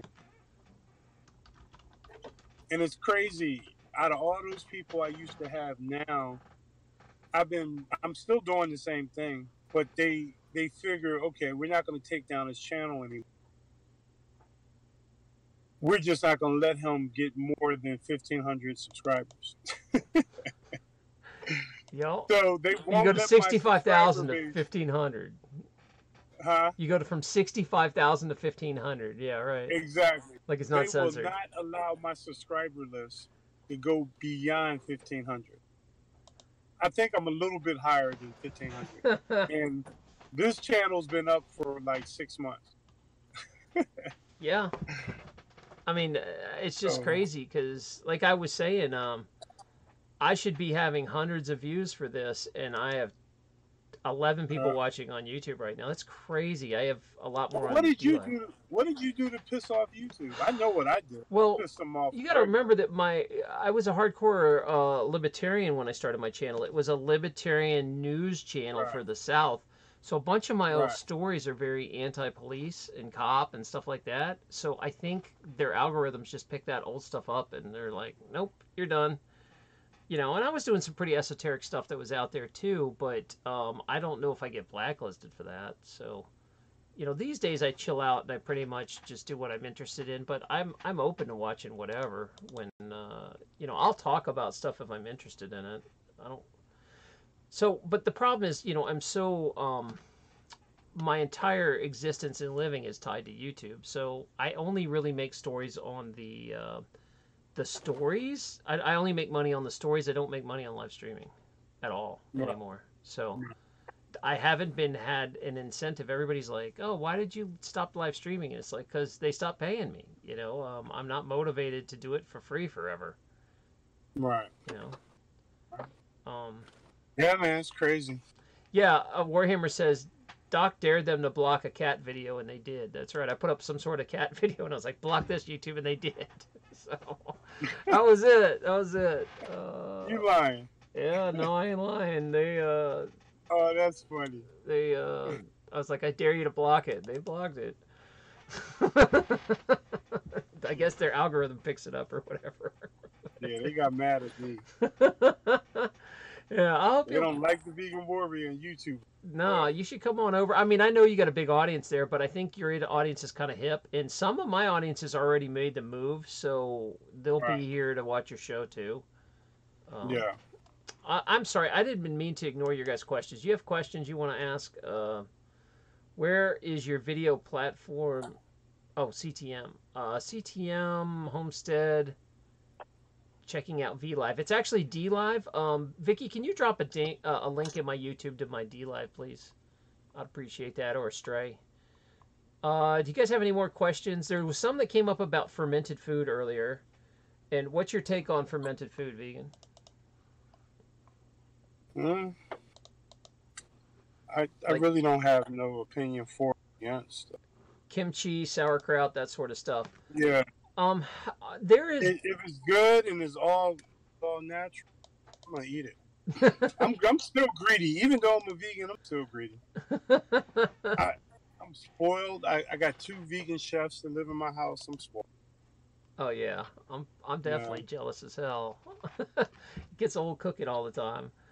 The thing about that though is I want to say that with fermented foods, if you have a lot of gut issues, digestion issues, autoimmune issues, it can be really helpful to load up and build your gut biome. A lot of the fermented foods have really healthy bacteria in it that will help compete with the bad bacteria in your gut. There's actually diets where people they it's kind of extreme, but they took some very sick people and made them just eat nothing but sauerkraut, just stuffed them full of sauerkraut, and they got a ton of fiber and they got a ton of probiotics, and their guts would heal. So it's kind of really? Yeah, they did it back in like the 20s and 30s. There were some like sanitariums where they would just, that's all you got was sauerkraut, and they would heal these terrible you know, IBS and Crohn's disease and, you know, those sort of things by forcing these people to eat tons of sauerkraut. That was like all they were allowed to have, and it worked. So fermented foods are really good if you can handle them. I can't get used to the taste. I have a hard time with it, but I recognize their health benefits. I like the olives, but I can't eat those. Yeah, I love olives too. Yeah, I can't eat those while I'm losing weight though. Like you said with your cashews, like, you know how you go crazy with the cashews, I go crazy with the olives. They're just, even though they're healthy, they're just not allowed in the house because I can't control myself with them. Yeah. Yeah, cashews are a bitch, man. Those are so good. Yeah. Oh, Burma just showed up. Whoa, you want to say hi to Burma? Burma. Vegan. Yeah, she hasn't been on in forever. I've been up in her neck of the woods too. Yeah, I'm surprised you guys haven't hooked up. You guys get pretty close to each other sometimes. Yeah, I was up in Easton. Ain't that close to her? Isn't she by Allentown? I think so. Yeah, I think I can't remember if it's Easton, but Burma, you'd have to. I'm up there once a week. I've been bugging Burma to come back on the show for weeks, and so hopefully one of these days we'll all three hook up again on here. Yeah. So if you guys didn't know, Burma used to come and be a frequent guest with Vegan all the time, so they were peas and carrots. Are you kidding, Pop? We go way back. Hey, thanks for the follow, Cornelio. I hope I'm saying that right. Thank you for the follow over at DLive. Let's just really quickly. Yeah, she says that's close vegan, and that she's been super busy being a massage therapist lately. So there you go. Okay. Um, just for you guys that are coming in, I know a lot of people are coming in late. What kind of last advice, and maybe you could repeat some of this. You're going to a holiday party. You don't want to overeat and gain a bunch of weight like every single year at the holiday. Give me a strategy that'll work for you. Oh, there's a dog. Hold on. We're going to take a dog break for a sec. Free. Oh, Say hi. that's a vegan dog. I forgot about him. Yeah. Hey, what's 100% up? vegan dog. Wow, he's a good looking dog. I didn't know he's in the truck with you. That's great. Yeah, her name is Free. Free. Oh, Yeah. what's up, Free? Oh, everybody's like, oh, beautiful. Sherry says how cute it is. Yeah, she looks all shy. She's a shy puppy. Or she's asleep, one of the other. Yeah, she was asleep beside me. Oh, that's a cute dog. All right, so give us some strategies, vegan. What do you do for there's people coming in? They want to know what to do for overeating in the holidays, and um, we talked about making something healthy and bringing it yourself, which is Right. a really smart way because then you don't feel deprived. You can walk around with a plate full of healthy food and not feel like you're not being social. And a lot of times people won't even notice. They'll just see you eating food and they don't realize it's healthy food. Right. Well, if you're going over someone else's house, you should let them know. Say, hey, I'm a vegan. Are there can you have some vegan options available? Right. And if they won't, again, you should bring your own food. If it's your mother or something like that, you really want to have that conversation prior. It's all about planning. You want to plan to have a good holiday. You want to be as normal as possible. You don't want to be the family and the vegan. You know what I mean? You just want to blend in. I mean, that's the way I used to. Those who want to have jokes and talk smack and all that, you got to roll with the punches. The way you prove that your lifestyle is working is by being a shining example, which we talked about already. So it's one of these things where don't get so. Understand that you're going to be an outcast, no matter what. You're going to be an outcast because the majority of people think veganism is crazy. They not only do they think it's crazy, they think it's impossible. I had a guy tell me to my face that I would die if I did this. That I'm putting my health in jeopardy and stuff like that. And when you know better, you just got to allow people to have their own opinions. Don't become argumentative. You don't have to defend veganism. All you have to do is stick to your guns. And, people are going to make their comments, but if you do it right, later they will be apologizing. They will be saying, wow, I didn't know you could do it. Can you tell me more about it? That kind of thing. Yeah, how many of your friends and family came over to you after you lost 160 pounds? Were they just like... Every last one of them. Huh? Every last one of them. Everyone. And then... Every last one. How far did you get before they started asking you? Were you like 10, 20, 40, 50 pounds, 100 pounds? Like, when did they actually start noticing and start going, hey, man, what are you eating again? All right, I know I gave you crap, but now I want to know. 2008, I came to Philadelphia Thanksgiving, right? 2008, 2009. And I made the announcement that I no longer eat meat, be a vegan. And it was like hysteria, laughter. I got 9 brothers and sisters, so I'm getting a lot of feedback. I went back to Virginia. The following year, I came back, everybody was in shock because they didn't see me the entire year. They were all in shock. Everyone wanted to find out what the hell was going on. how did I lose all this weight? And I just politely told them I live a vegan lifestyle. Um, so my family, my extended family in Philadelphia was completely taken aback within a year. In a year, they were like, wow, they couldn't believe it. My immediate family started noticing right around the 3-4 month mark. And again, they noticed it before I did. By the 6 month mark, my wife was on board. She was deciding that she was going to modify her lifestyle. My kids and, people at the job and stuff like that, they were all just like in awe, you know. By the end of my 2 year, I like to break it down to 2 years. I would run into people that would walk past me that didn't know it was me until I opened my mouth. They didn't know it was me. It was literally a complete transformation. And so that's pretty much how it went down for me. That must have been pretty fun to actually have people like, "Hey, it's me," and they don't even know you. You're like spying on your friends, basically. They don't know it's you. Yeah. That had to be a trip. I can't imagine what that's like. I went to a class reunion, a 30-year class reunion, and everybody like, you haven't changed a bit. I'm like, wow. Oh, they never saw. Yeah, they didn't see the ups and downs. Mm-hmm. Let me give you guys some advice that are asking questions about this. With holidays, there's a couple things they've really shown, and this is kind of just a general rule of overeating. Some tricks you can do to break the habits is obviously the smaller plate. I don't know if you've heard this before, but grab the smallest plate and use that, especially if you know you're gonna eat crappy food that you don't.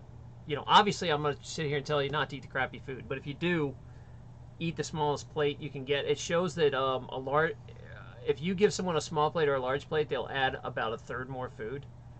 So doing that, drinking with the meal makes you eat about a third more.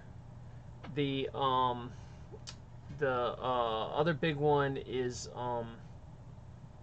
like we're saying, if you bring a healthy meal and stack it and eat that first.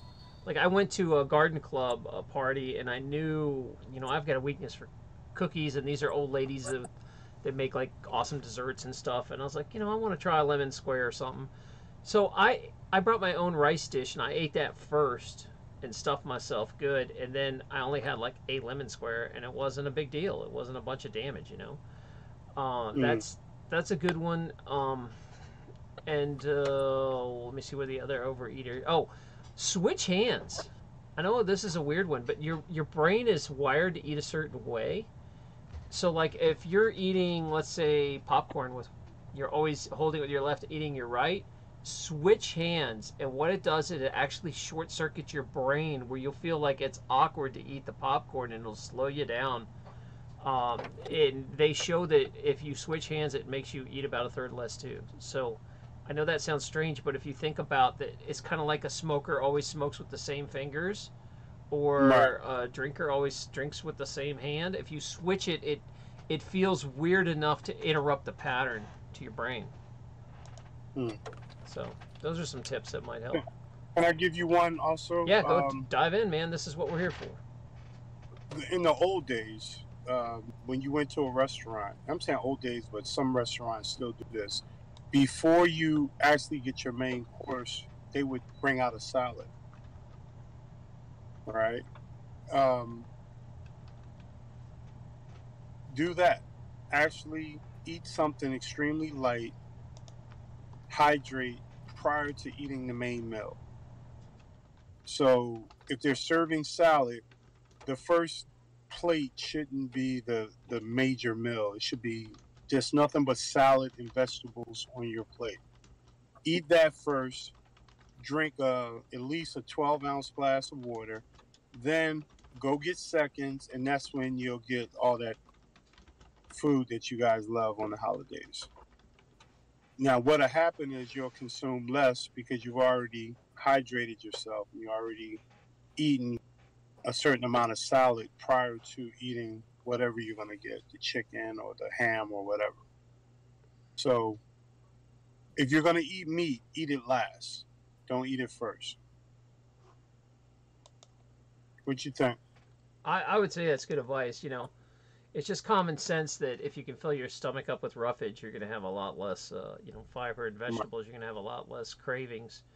Again, cravings are usually created by either blasting your system with oil, Mm-hmm. or filling up on low calorie dense foods. In other words, high calorie, no nutrients. Things like goes oil, alcohol, sugar. Those are the three Right. that kind of in that order. And of course, those are in every holiday foods. I mean, a party's basically like that. So, plan ahead and cook something healthy that you can bring. But if it's your mom, like vegan, saying communication, man, call her up and be like, I'm really trying hard to change what I eat. Can you please make a dish I can eat? I'll send you a Right. recipe. Or do you Or send her tell her recipes, or how do you teach her to cook for you? or tell her that you want to bring a vegan option, not just for you, but for everyone. Oh, so you offer to bring food, and so she won't get offended, kind Well, of thing. well, Like I don't even care about some that. moms are their identities Yeah. cooking for their families. Well, well, she's gonna have to cook for. I mean, she's gonna have to cook for you because it's for your health. You gotta. Sometimes I exaggerate. I say, hey, I'm allergic to meat. I tell people, I've said all types of things just to get people. Like, I'll be talking to the waiter. I say, hey, I want this, I want that. If there's any dairy or any egg or meat, I will be on the floor doing the funky chicken, and you're gonna have to call the paramedics. So make sure you tell them they gotta clean the grill, and they gotta put my veggie burger on this side where it can't touch the meat. That kind of stuff. I will, and I'll tip the waiter a little extra money to make sure that they take care of my dish. In the kitchen.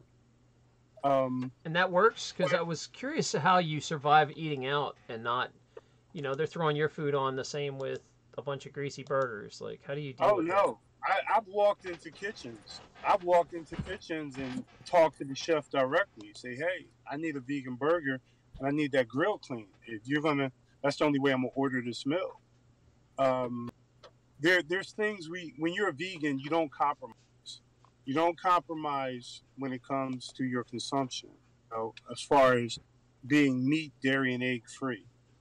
So, but at the same time, and this is something I had to teach my wife, you don't want to make a big deal about it. You just want to discreetly let them know, hey, I'm a vegan and I need this, this, this, and that.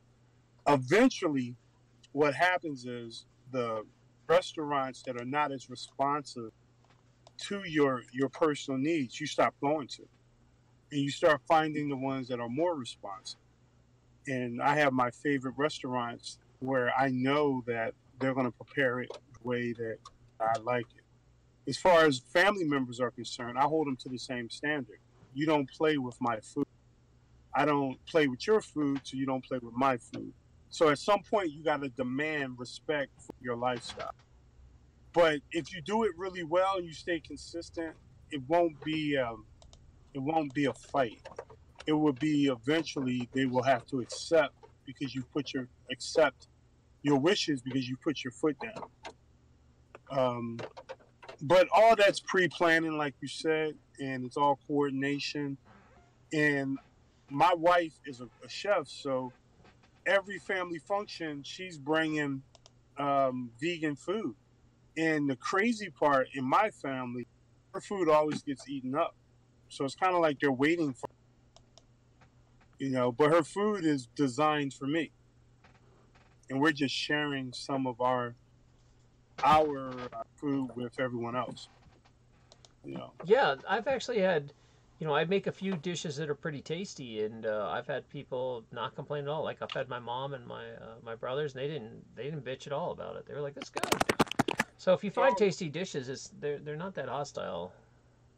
right, They'll eat your stuff. yeah, yeah. If they're tasty, why not? Hmm Yeah, I want to have you back sometime to talk about how to survive restaurants and how to get started with that, because I think that's such a big complaint I always hear is, where do I eat? Okay, I'm transitioning to a plant-based diet. Where the hell do I start? I don't know any of this. I mean, how do I go to a restaurant anymore? How do I? And Hmm. that's a thing. Like, I don't want to eat out at all because I don't trust these places to cook for me. Right. Um, Exactly. and that's a problem because you socially isolate yourself, never being able to go out. Right. So Yeah. I don't know how you dealt with all that stuff and when you were going Well, through it. it's going through the menus and seeing exactly what they have. And any place that doesn't cater to vegans in this day and age, I don't frequent. You know, Well, but in actually, the yeah. old Now they days, actually have vegan restaurants where 10 years ago they didn't. There's a absolutely, few around. absolutely. And so that's how it turns out. But over time, you start developing places that will cater to your needs, and those become your favorites. Like I tell people, I love Chipotle, I love Moe's, I love uh, oh, I can't think of all the names. Cadobas. I love those type places because I watch them prepare my food. You know, I'll get a veggie wrap, and that veggie wrap, I'm catering it to exactly what I want it to be. Sit down. And I even like buffets. Reason why I love buffets is because I prepare the food the way I want it. I get to see what's there, and I do it like that. So Yes, sir. All you right. can just maneuver. You know, you got to be flexible. That's some really good advice. Thank you, because I'm struggling with that myself right now. Trying to Mm-hmm. find, I don't want to screw up what I've got going. I'm doing really well, and it's like, no, I can't go out and eat. So Yeah. I just gotta have to study before I go. I think that's it. I've held you over pretty long, and if you Yeah. guys have any questions, this is your last chance to ask a question. So I'll wait around for about a minute or two, and we'll just look at Vegan's dog for a while. Where's your dog? Oh, she apparently knocked the camera out. And I want to invite you guys to, again, if you have show topic ideas, you feel free to ask and talk to me. I'm gonna be streaming more. I like this Saturday night slot. If I can stay awake, I'll keep doing it.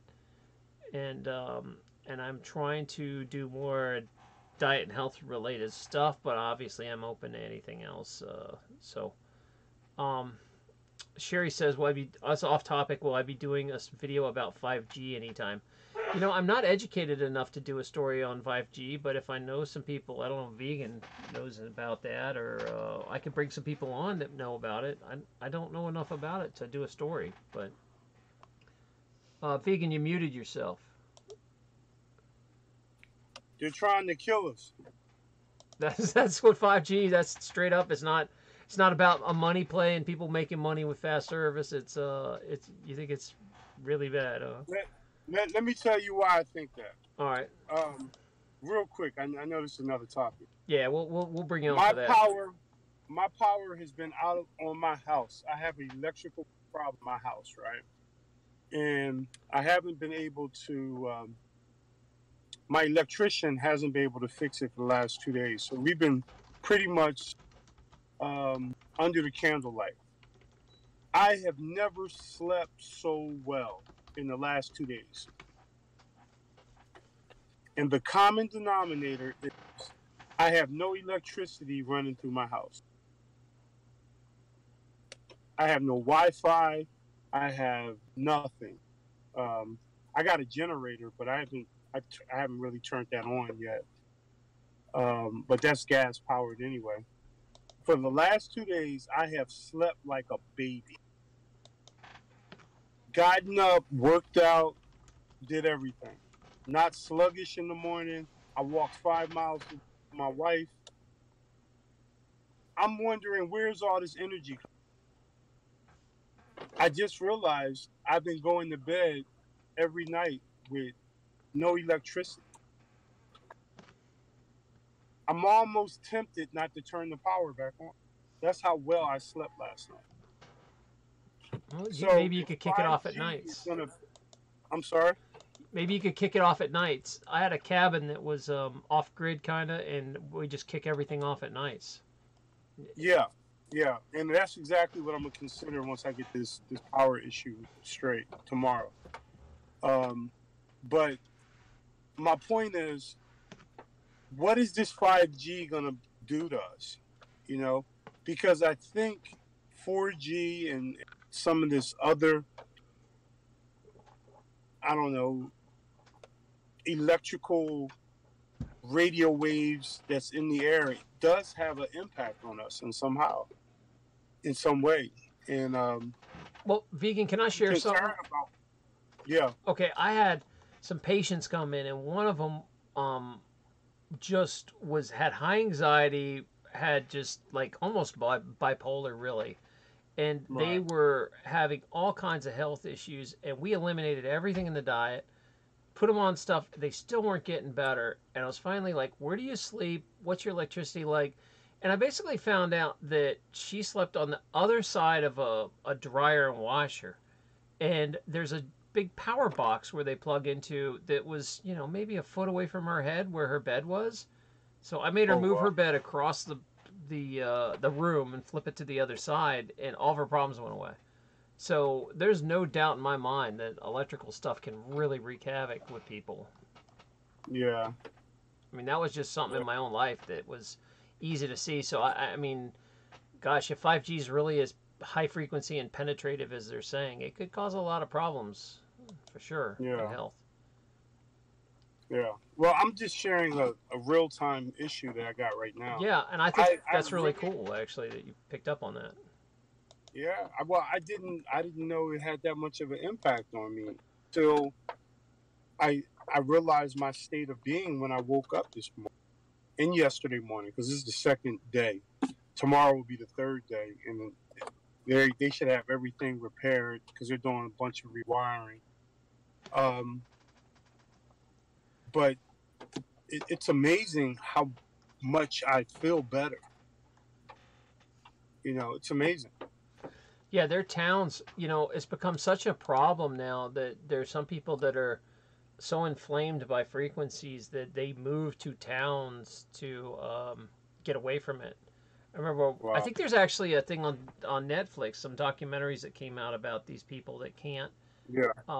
They have to like wear necklaces that say "Don't come near me with your cell phone." It's like a picture of a cell phone with an X in it, and uh, and I remember, I lived in West Virginia and had a practice out there, and there's a radio.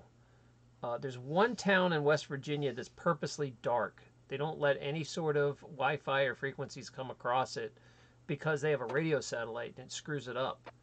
And so this whole town in West Virginia, man, I wish I could remember the name of it. It's green something. Um, all these people that are sensitive to electro frequencies are moving to this one town. And all of a sudden there's this boom in this middle of nowhere town because people can't escape frequencies except there. And so it just shows that it's really becoming a problem. And I feel Wow. bad for the wildlife it's affecting and all the birds it's killing and all that stuff. Jeez Louise. See, I never thought this stuff was that real and serious. Turns out that it is. It kind of reminds me of that episode of Better Call Saul, where his brother was stressing over all the electrical. You know anything about that TV I haven't show? watched that one. I stopped at Okay. Bacon Breaking Bad, but you can tell me about it. I don't know anything about it. Yeah, it ain't even worth. All right. Yeah. But yeah, Okay. let's table that for another night. We could really Okay. dive into frequencies because that's a whole topic there. Yeah. There's a lot to I be need said to on read that up one. on it. Never. I need to read up on it. I never took it serious. Yeah, I mean, there's a lot of stuff in grounding these days, and it's gotten very popular. Like I have a grounding sheet. I have an old school clock that grounds behind me. They don't even make these things Uh-huh. anymore. The Clearwave Pro. There's lots of stuff you got to do, and they're actually like I was looking into these Earth houses. I'm fascinated with building my own Earth ship, Earth house, And people are purposely building these like earth domes because they go in there and they get no reception at all. It's thick enough to block all Wi-Fi, and they like go in there to sleep because it shuts off. So it's very interesting that it's become such a thing. Wow. All right. Wow. Any last Crazy. parting words, vegan, before you split? Because I'm gonna wrap this show up. It's been 3.5 hours. Yeah, man. No, just I'm glad to be here. Glad to make a reconnect with Doc. Doc's a great guy. You know, you guys take care of him. And whenever you need me on any of your shows, we can do this anytime. Yeah, I'd love to have you back a bunch like you used to come on. I'm trying to stream once a week, and I'm starting to do late shows again because my early shows nobody ever pays attention or comes to. So I'm trying to do them at night, just so people can come. Yeah. But anyway, thanks guys for hanging out. Everybody have a good night, and as always, be nice to that cat. Oh, and if you're gonna shop on for Christmas, I'd appreciate you stopping through my link on Amazon. It does help the show since YouTube basically sucks at paying us. I still make some money through Amazon, so I'd appreciate if you do your Christmas shopping, make sure you go through my site first, or and it doesn't cost you anything extra. It just sends me a little cut. One last thing is we will be over in the Discord group when I finish for a minute. If you want, Vicky, if you could drop that in both DLive and YouTube or Stray, the Discord invite to the weight loss group. If you're looking for a weight loss support group and you can talk, Vegan's now a member in there, so maybe you can ask him questions if you get stuck on something. So Vegan, hopefully you'll come back to Discord once in a while. Sure. Yeah, swing through there. All right, guys. Yes, sir. Vegan, any last words before I shut it? Nah, peace, everybody. All right. Thanks, everybody. Have a good night. All right. Later. Bye.